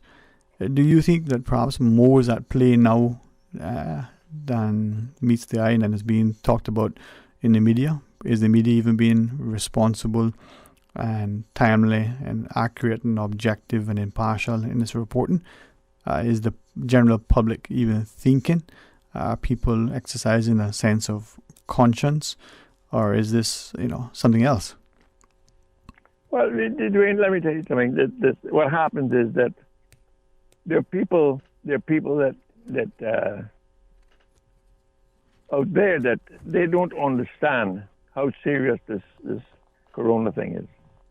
And they believe because, like when Trump was out there talking about, all this wearing the mask and all that's BS. And people start to believe that. And when you got a following, when you got people that follow you and think that you are the God saver, that you're going to make America great again, and then they're people that, just the other day they arrested, I think it was like 12 people that were like white guys who were like ready to kidnap the governor of Michigan or something like that. And they were planning to do this, but the FBI, thank God, caught them before they were able to do anything. Now, these are the kind of things that will happen because you got some people that they're uneducated, a lot of them uneducated, or even if they're educated, they've determined that they have a right to do certain things, and they're going to not have to abide by any rules, regardless of who it may affect, you see. So that's how they are. They get up there. That's why you see when Trump sometimes have the rallies there. You remember when the big thing that was when he had that thing on the lawn of the White House the other day, and all these people were there, and people stand up in front of each other talking and all that. And then you got the governor of New Jersey. He was infected by this coronavirus. Other people were infected with this coronavirus. And once that starts to spread, it's difficult to control it because you cannot be able to test everybody that should be tested to make sure that they're not doing anything. And that's why you have all these shutdowns and stuff. That's their way of controlling people meeting and getting too close to each other. Yeah. Well, you know what? My friend. All right, Let's pray to Jesus. And he controls everything. So Amen, I pray to him and ask him to give us strength and understanding, and let us all do what's right in his sight. His sight. Yeah. All right, brother. Blessings to you. My brother. God bless. I love you. Take care of yourself, my friend. All right. Let's pause and take a short break. When we come back, more talk today. Water Authority Cayman wishes to advise its valued customers and the motoring public of planned works to upgrade the water supply infrastructure along North Sound Road between the junction of Portland Road and Shedden Road. Work will begin on Sunday 20th September and will last for approximately 6 weeks. During the course of the works, portions of the road will be closed and traffic will be diverted. Signs will be in place directing the flow of traffic. Motorists are encouraged to drive with caution when they are in the area to protect their safety and the safety of the authority's staff. The Water Authority appreciates the patience and understanding of its customers and the public as it undertakes these works and apologizes for any inconvenience this may cause. Fidelity Bank would like to thank all essential workers. We salute your efforts and thank you for the sacrifices you've made to keep us all safe.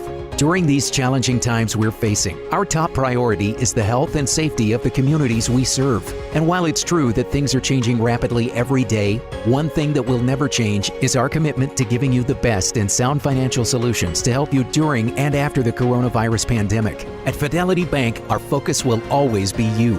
Fidelity, we're good for you.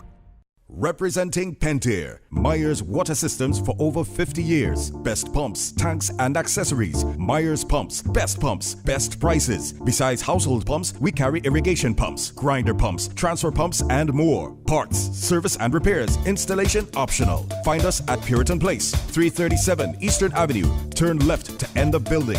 Contact Mowbray on 526-1038, 526-1030, or 926-1038. An alarming number of teens are drinking alcohol, which makes it urgent to find every opportunity to talk to your kids about the dangers of underage drinking. They really do hear you. For tips on what to say, visit ndc.ky. This is a public service message from the National Drug Council and Radio Cayman.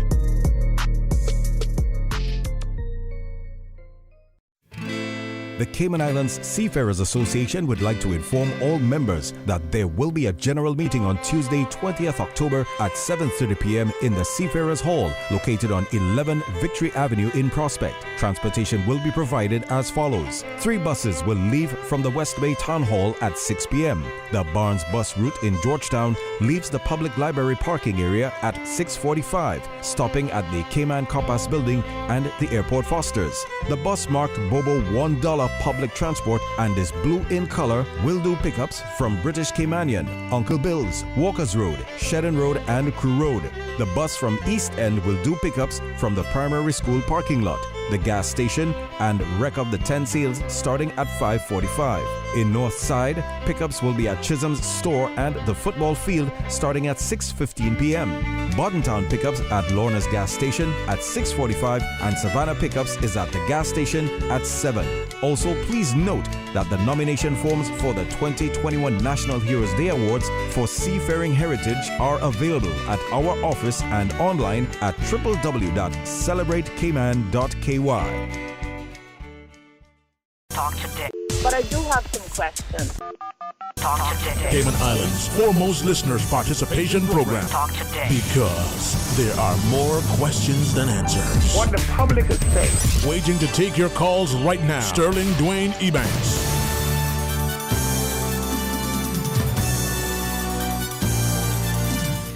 Hey, good afternoon and welcome. Thanks for joining us. And it's always a pleasure to partner with the Health Services Authority to always highlight and showcase the wonderful things across the public sector, including the statutory authorities. And now, chance to talk about an upcoming recruitment fair that the Health Services Authority is going to be putting on. We have the Chief Human Resources Officer, Ms. Samantha Bennett, join us. Good afternoon, ma'am. Good afternoon. Great to be here, Dwayne.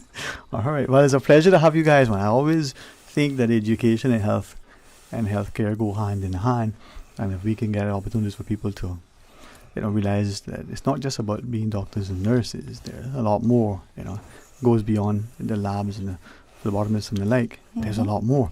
So maybe today we get a chance to preview it and get people interested. But also joining her is the Human Resources Manager for Training and Development. Now, I smile to myself and keep the joke internally, but Ms. Raquel, good afternoon to you. Good afternoon. How are you? I am very well. Very happy to be here. All right. Thank you both for sharing with us. And I hope that if I'm looking at my calendar correctly, I believe this week. Friday. Yeah. And it's a big day. There we go. And the schools are out this week. So maybe parents are listening to the talk show. Maybe they'll say to their children, you tell us whether we should be even talking to, those going into high school, or whether those who are We'll picking their talk option. to anybody. You can be 65 and looking to change your career. Wow, this is what I like to hear. Hey, that Miss Norma, I got to become a doctor. Let's go. She's like, here, let me sign you up. No, but good on. So tell us about this recruitment fair. What is the HSA recruitment fair all about, Ms. Samantha? Well, basically, we're going to have a recruitment fair for a lot of the open positions that we currently have at the HSA. Most people will see that we often are advertising for posts because we have a lot of positions to fill currently.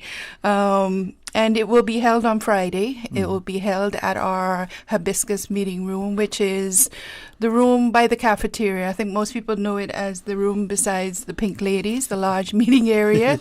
But you can come from that side, or you can come through the central area of the hospital and join us and spend some time with us and tell us about any opportunities you're looking for. But essentially, it is a recruitment fair to see what opportunities are out there for people, for vacancies. We have a number of vacancies. We noticed that there was a shortfall of where we could advertise because there's no paper constantly at this stage, and so we decided to have this recruitment fair. It makes sense too, because I think when we think of healthcare, not only from the perspective that there'll always be an employment opportunity, and they say teaching, education is a calling, but when we look at it, I think too many of us see health services and probably don't see the wider support. We can think of the stuff that we may need in order to take care of you, but what about the things that are needed to take care of the people to take care of you? The equipment needs to be serviced, so you may not be the lab technician, but the MRI machine, the lab equipment, all those things need people. So, Ms. Raquel, from that perspective, what does this fair mean for you guys? Well, share with us. We know it's this Friday. We know it's going to be 9 a.m., until, I think, Friday until next week Friday, right? 9 a.m. to 3 p.m. We probably would have as many jobs to be able to advertise for that extended period, Dwayne. But no, just from 9 to 5 on Friday the 23rd. I think you brought up a great point in that the Health Services Authority as an organization goes well beyond just our clinical roles. And I know we hear health services and we think, oh yeah, it's the doctors and the lawyers. The doctors and the nurses. For the lawyers too. we do on the board, but that's exactly where we want to go with this. We want people to understand that we have an IT department that is so extensive and they manage our entire IT infrastructure internally. Right? We have a finance department that is pretty comprehensive in such that it's broken down into a lot of different sections and areas. So we have our patient financial services. We have a procurement department, which is not common for a lot of organizations. But as an organization, as we continue to grow and develop, we started to identify the need for a little bit more of a complex structure to our departments. We have, like you said, our biomedical technicians, and that's one of the ones that we really want to encourage some of our young Caymanians to come out and try to apply for. Very technical based role. We want to ensure that we have persons, like you said, that can maintain our equipment. And then obviously all of our facilities needs upkeep, and that is an ongoing thing on a daily basis. So yeah, there are lots more to explore. Could we then ask respectfully, after Sure. we're on news break, when we come back, explore some of those job opportunities? You've given us a good preview and an overview, but let's get into it, because you're working in the health services sector, you at HSA specifically. Many of us don't realize that you need a plumber, electrician, as you need the lawyer, the doctor, but you also need the accountant, you need the purchasing manager, you need the groundskeeper.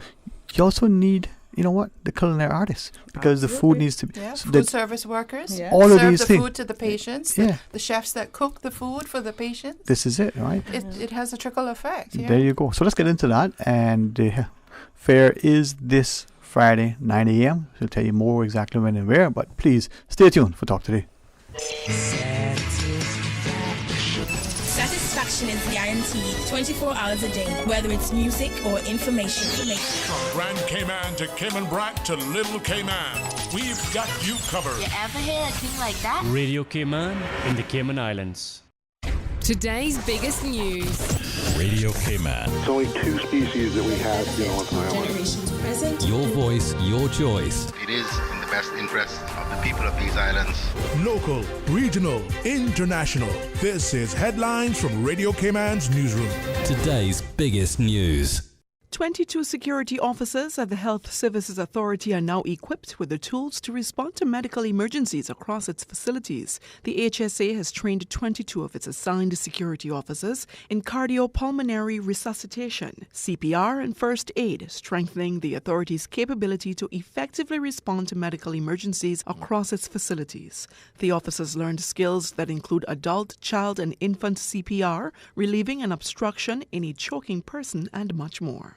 Good afternoon, I'm Dion Anglin with your headlines and news elsewhere. White House officials and Democrats in Congress are entering last-ditch talks over a stimulus bill that could inject cash into the battered U.S. economy. Democratic Speaker of the House Nancy Pelosi has set a deadline today for any agreement to be reached. Earlier this month, Mr. Trump cancelled the budget negotiations before later directing his team to resume them. And there is hope that the last remaining nuclear arms pact between the U.S. and Russia can be extended after Washington said it wanted to immediately finalize an agreement. The New START treaty, signed in 2010, limits the number of long-range nuclear warheads that each side can possess. That's a wrap of your headlines. I'm Dion Anglin. For the latest in news and information, follow Radio Cayman on social media, Facebook, Instagram, Twitter. Download the Radio Cayman app or log on to our website, radiocayman.gov.ky. Your voice, your choice, your radio. Talk today. But I do have some questions. Talk today. Cayman Islands' foremost listeners participation program. Talk today. Because there are more questions than answers. What the public is saying. Waiting to take your calls right now. Sterling Dwayne Ebanks.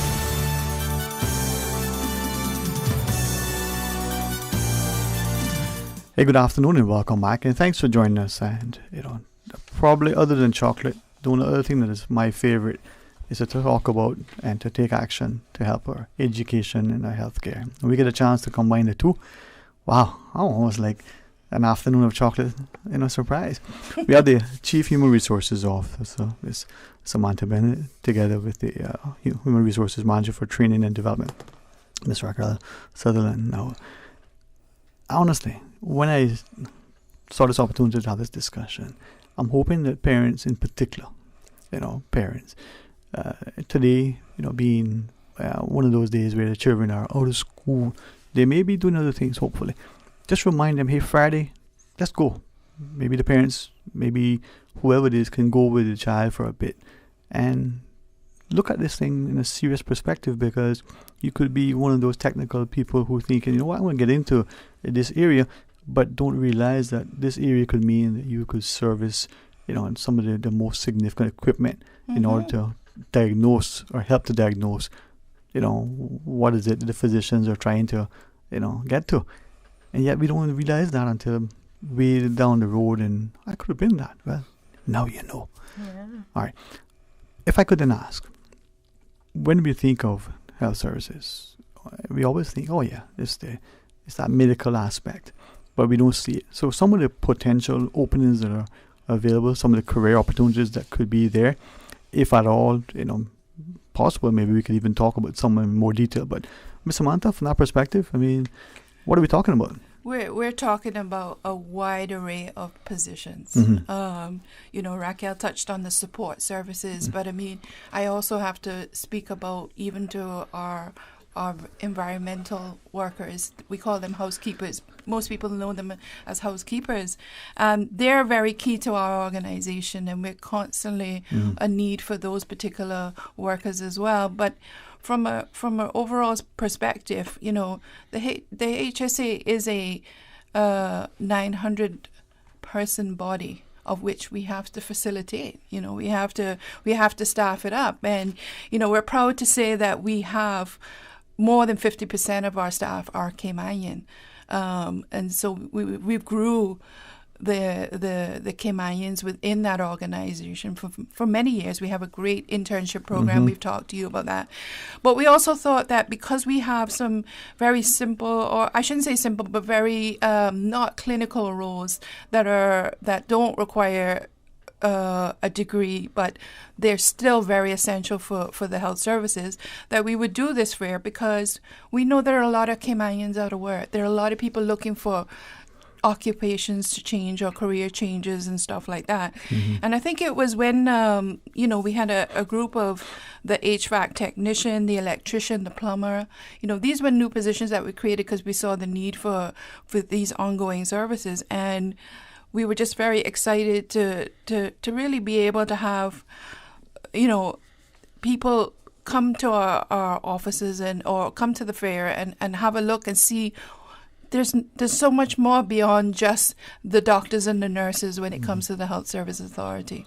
I think that's the thing too, Ms. Raquel, when we look at it, we don't appreciate that. And I keep saying to parents, because I know our teachers are there to encourage, to nurture, and to help their students. Okay, well, you're good in this area, but sometimes a little extra sort of information and education. So you're good in accounting and financing, you want to get into that sector.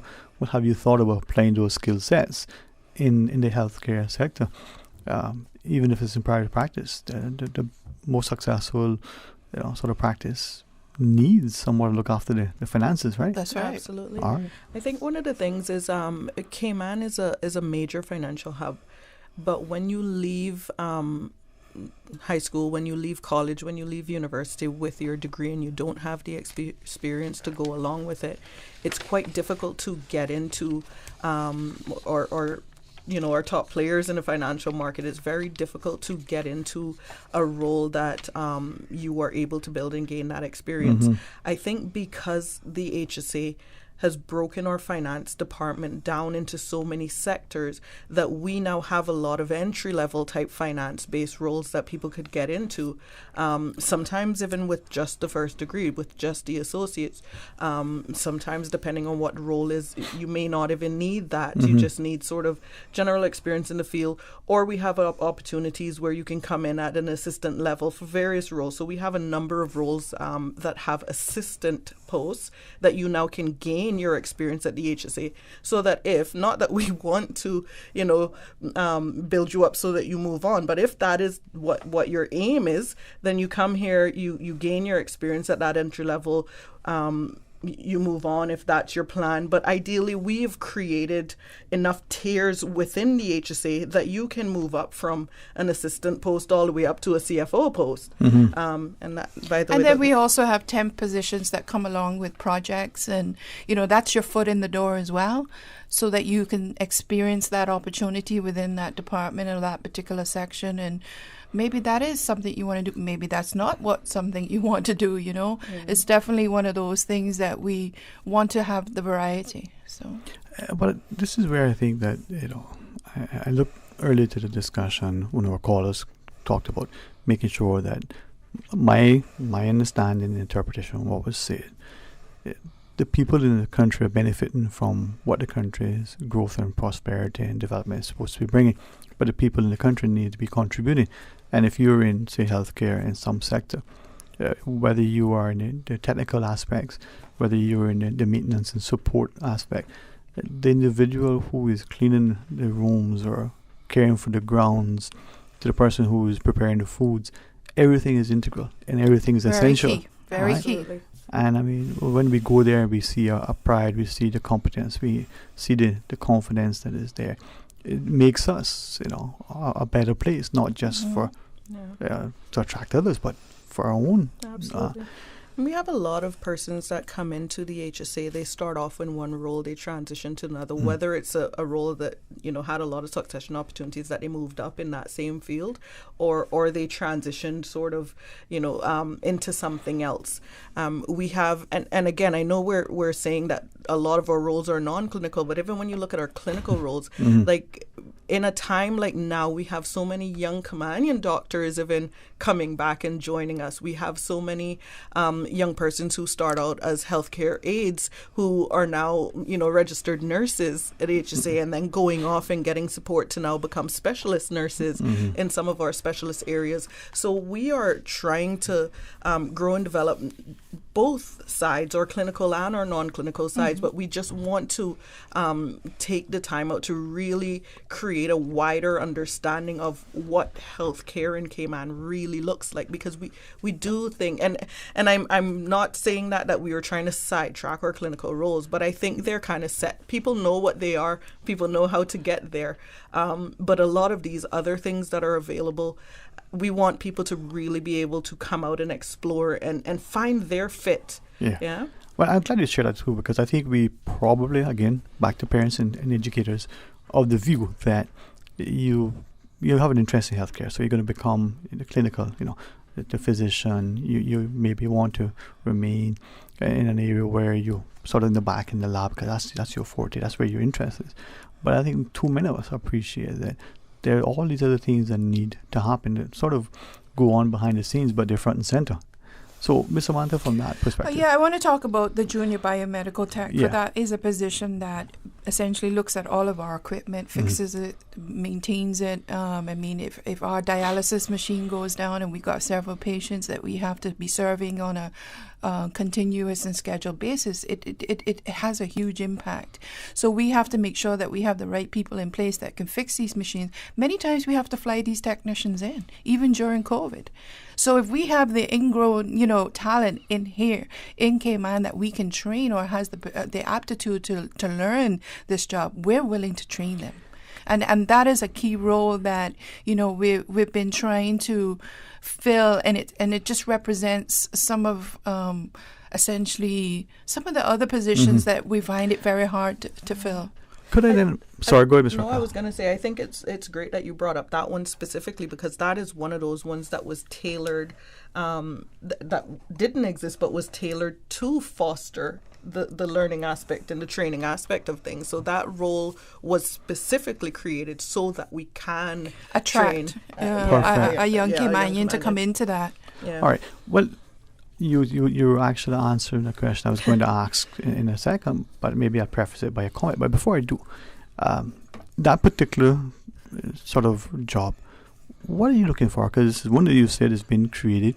Are you looking for like a handsome former talk show host with good hair? They can be handsome too, but we're really looking for some, what are you looking for? Somewhat of an IT background, an understanding of technical and machinery and engineering and connecting things, and somebody with that kind of background that wants to fix things. It's pretty much like a technician, but they call them engineers, biomed engineers. They're like nurses. They're very much in demand right now all over the world, and they're very in short supply. Perfect. Well, we're going to pause and take a short break. When we come back, maybe we can expand on that, because I think that's one thing I like what you're doing here. Getting more of us aware that there are stuff out there that we didn't know, and unfortunately we don't understand the importance of it, and the demand for it, and the fact that we have to go to great costs, not just financial, in order to sometimes find these people to fill these roles. We see the shortage with nurses, but it's the same with elsewhere. All right, going to pause and take a break. The phone lines are open, and there's a handsome gentleman who's at the end of the line. When you call, he answers. Paul Akal is right there, so you can call and share your thoughts. Stay tuned for Talk Today. The Customs and Border Control Overstay Amnesty will end on October 31st. Persons who are already scheduled to depart the island may do so without seeking an extension. Persons wanting to apply for an extension can do so online by visiting www.cbc.gov.ky or by presenting themselves in person to the counter, or appointments can be made by contacting 244-3318 or emailing caymanvisa@gov.ky. The Cayman Islands Chamber of Commerce Pension Plan. We're here for you. Are you currently a member and interested in management of your pension plan? If so, consider volunteering to be elected as a trustee at our upcoming extraordinary general meeting to be held on the 4th of November. Please visit our website, chamberpension.ky, or email pensions@chamberpension.ky for further details. The Cayman Islands Chamber of Commerce Pension Plan. We're here for you. Introducing the new Digicel Prime bundles, better than anything we've offered before, with more data than ever, more music on the music, more live sports on Sportsmax, more movies on Playgo, more video chats on BIP. With the new Digicel Prime bundles, it's never been easier to get more digital experiences, plus extra data. Get 50 gigabytes with a 7-day bundle. So much data, so much fun. Buy in My Digicel app today, the Caribbean's fastest mobile network. Digicel, better together. We are now in the hurricane season, and to survive a hurricane, you need to be informed. If you have been informed by official sources that a hurricane is approaching the Cayman Islands, and you live in a low-lying area that is prone to flooding or near the beaches, which may be swept by high tides or storm waves, please seek a safe place and high ground. If the only way for you to get to a safe place is a road that is also likely to be flooded during a storm, please leave home early. Don't run the risk of being stranded. This has been a public service announcement from your community station, Radio Cayman. Talk today. But I do have some questions. Talk today. Cayman Islands foremost listeners participation program. Talk today. Because there are more questions than answers. What the public is saying. Waiting to take your calls right now. Sterling Dwayne Ebanks.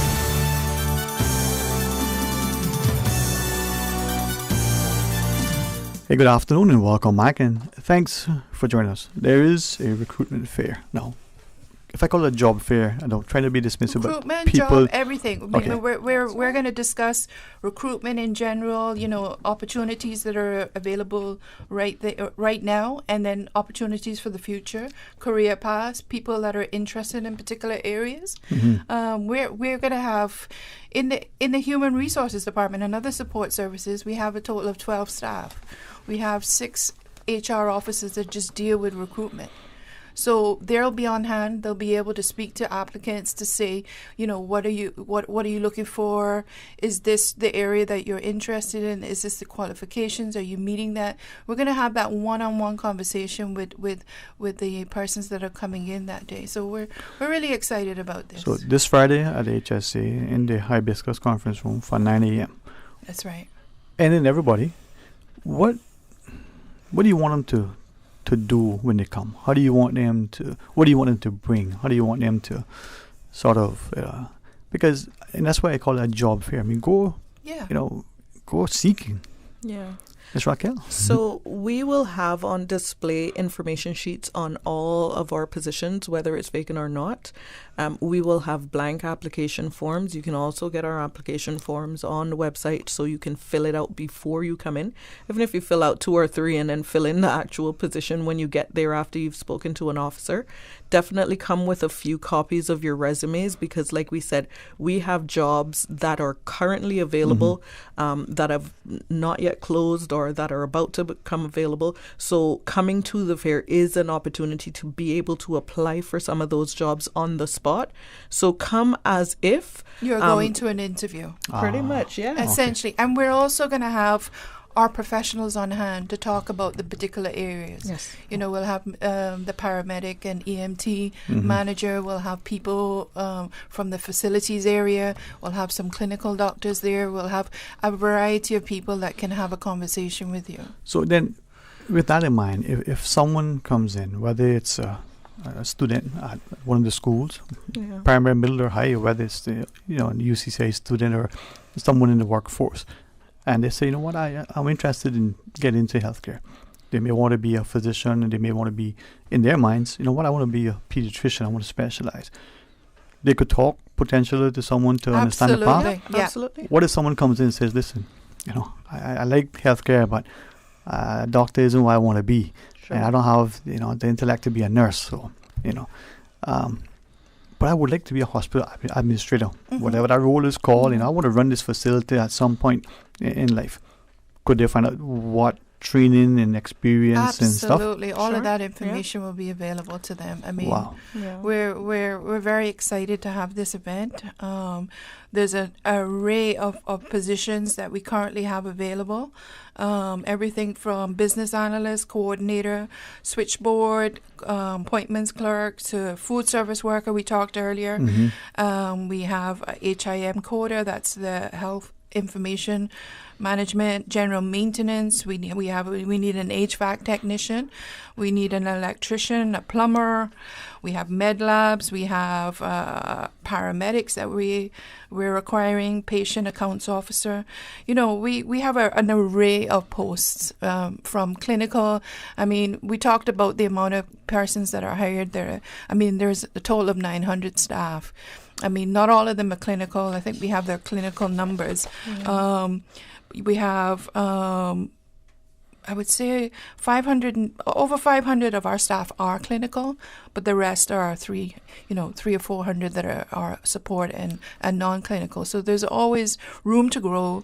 You'll have somebody come in a non-clinical role and then suddenly decide they want to be a nurse. That's how it is, because you're in the atmosphere, and there's many locations of the HSA too. It's not just the main hospital. People also need to realize we have to fill the districts as well. We have other various locations of sites. So, there's a lot of room for persons to explore opportunities, grow within the organization, and fill the vacancies. And, if you're an unemployed Caymanian right now, and you possibly have some of these skills or want to look in the area or just want a job, we're looking for you, because we want to hire as much Caymanians as we can. Well, if you're unemployed, underemployed, or if you're not getting that job satisfaction and you've had that passion to be somewhere in healthcare services sector. Now, dentistry and that section would also be part of dental. Yes, yeah? absolutely. Okay. Yeah. Ms. Samantha, Ms. Raquel, we do have a caller online. Okay. Paula Carl was hoping this was earlier and shorter, but I think it's work. So let's go to the phones. Hey, good afternoon. Welcome. Thanks for calling. Good afternoon, Dwayne, and good afternoon to your guest. Mr. Ambassador, good afternoon, sir. Good afternoon. Good afternoon. First, Dwayne, I'm not in Grand Cayman, but I was listening to the program. So you're in West Bay? Sorry. No, I'm not telling you where I am. I tease you, man. I tease you. I just have some simple questions to your guest. First, why I think it's good to have the job fair. It's a positive thing. There is jobs, so it's a new hope for the unemployed. Why they don't contact the work, the department, which government just implemented, and they can suggest names of people who suitable for those jobs you're asking, because there is a people who register in government, Caymanians who register waiting for those jobs from long time. It is unfair that you give preference to somebody who is maybe foreigner, come to your job fair and register and get the job, and the one who is registered with, this is like it is unfair for the Caymanian people. The second thing is the duty of your department to do that, contact the work and get a list of names of unemployed who suitable for every job you are trying to offer. And you invite those people to come to the job fair and apply. I think will be fair enough to employ more Caymanians if it truly you people want to employ more Caymanians. The second thing, I think, is that your sector already have too much foreigners who are employed there. And I think it is the right thing to get those list of names of people who suitable for those jobs, Caymanians, and try to contact them and invite them to come to the fair. not like what happened with Shati Hospital. Majority of the people are Indians, and there is no Caymanians. It's very sad that all the sector of health. But I hear what you're saying, though. And not to cut you, but if you look at the growth of Cayman and you do the population analysis, open up an ice cream shop, more than likely tomorrow, person scooping the ice cream may not be Caymanian. I mean, just to share numbers. But before you go, I will Mrs. respond Samantha? to that. We have a great working relationship with work. We work with them. I can assure the caller that we get referrals on an ongoing basis, and we converse with applicants on a daily basis. So I can assure him that we are doing that, and we will continue to do that. We get many referrals from work. We've had applicants also reach out directly. We also, we've constantly had an ongoing and a really good working relationship with several of the offices there. So as the caller has said, we're constantly in contact with them. So this is an additional to what we do with work as well. Yeah, that leads me to last question. Okay. How many past year you did employ through the works department? How many people you did already employ there? I can tell you that I can't give you the numbers of how many we did in the last year, but I can tell you that we hired 2 people just this last month and 1 this month from the work referral. Very good. I hope that's work and more people can get jobs, because it's a very bad situation what we reach to the job situation in Cayman for the Caymanian people. Is very sad. Yeah. But listen, you still haven't sent me that contact detail, so waiting for you. I also want to say that, I mean, I know that there's perception that, there's a lot of foreigners working within the HSA, but a lot of them are Caymanians. And, I've been here many years, have worked their way to Cayman status, but we have a high percentage, almost 60% of our staff are Caymanian. So, there are going to be positions that we're not going to be able to fill locally. We just don't have the local talent.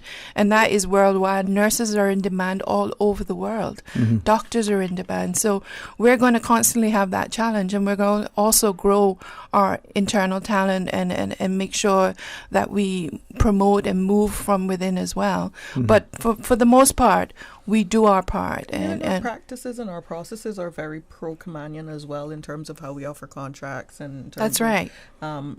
how we strategically post vacancies based on the likelihood that we have Caymanians returning from school. So we are beyond just how we recruit, how we advertise is also very pro-Caymanian as well.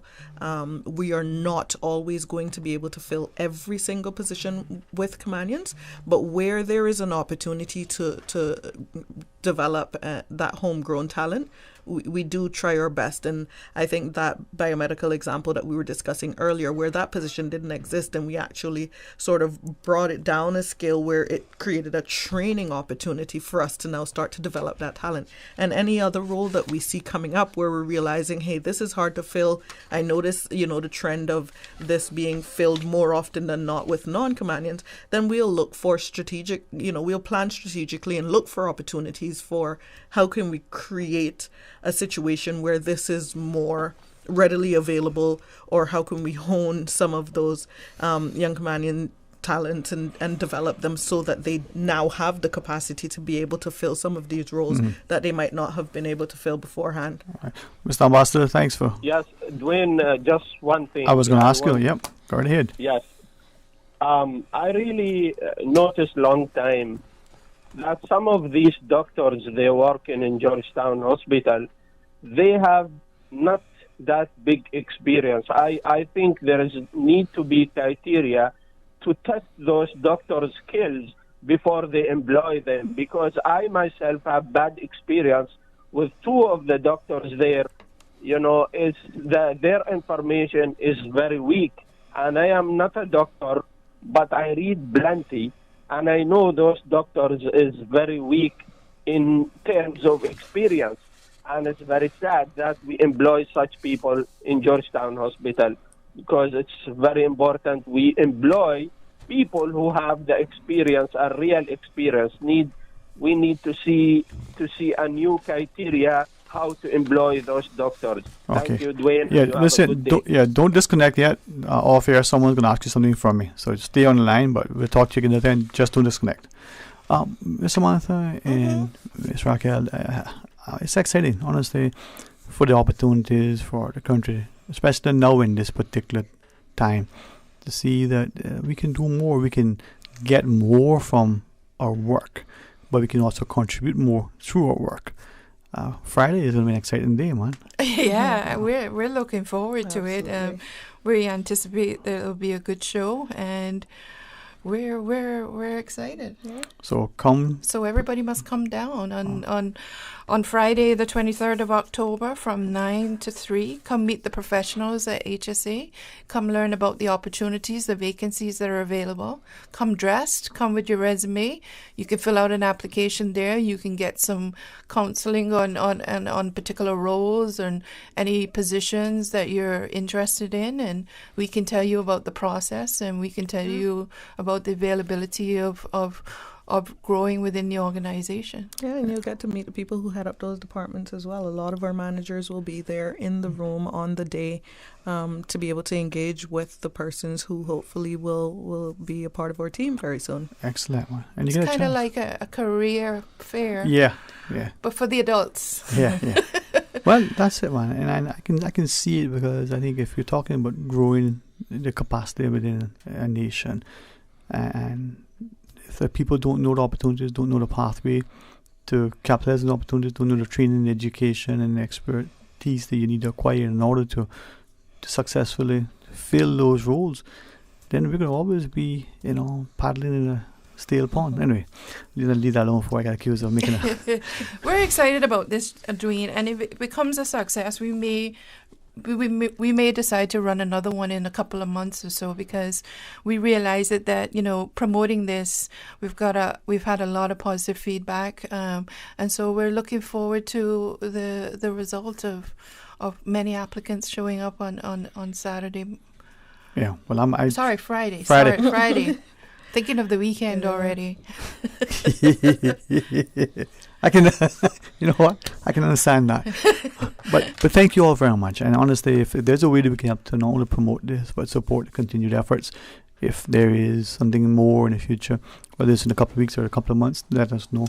And to you can come do a live broadcast with us. How about that? We have a wonderful show. Let me speak to Ms. Norma, because we have a show scheduled with you can Mr. come and talk to some applicants, and it's up to you. We will welcome you. If not this one, for sure the next one. Let me ask her, because even if you come for a half hour. All right. Let me see how we can. There's always a way, There's always a way. There is. Listen, with a willing spirit and a generous smile, open heart and welcoming hands, the world can be embraced with such love. I know you want to be part of this contribution of making sure to. Well, ladies, thank you all very much for your continued efforts. Thank you for your time. Thank you. And to our listeners, please, this Friday, if you're looking at an opportunity that's going to be rewarding, not just the financial, amount that you can bank, but the contribution. Health services is a sector that I think it's a calling. So maybe it's time for that answer. All right. Today's Tuesday, is it? And Friday's Friday, so tomorrow's Wednesday. All right, well, Mr. Hart is on in the morning for the record, so please join him, light up his phone lines, and get the morning kicked off to the right start. I mean, what better than a good, heated political discourse to get the day? That's what I think it is. You don't need a coffee or a caffeine, you just need a chocolate and a conversation. That's right. All right, until tomorrow, be blessed. Talk Today is brought to you by Fidelity Bank. For all your banking needs, visit fidelitygroup.com. Fidelity, we're good for you.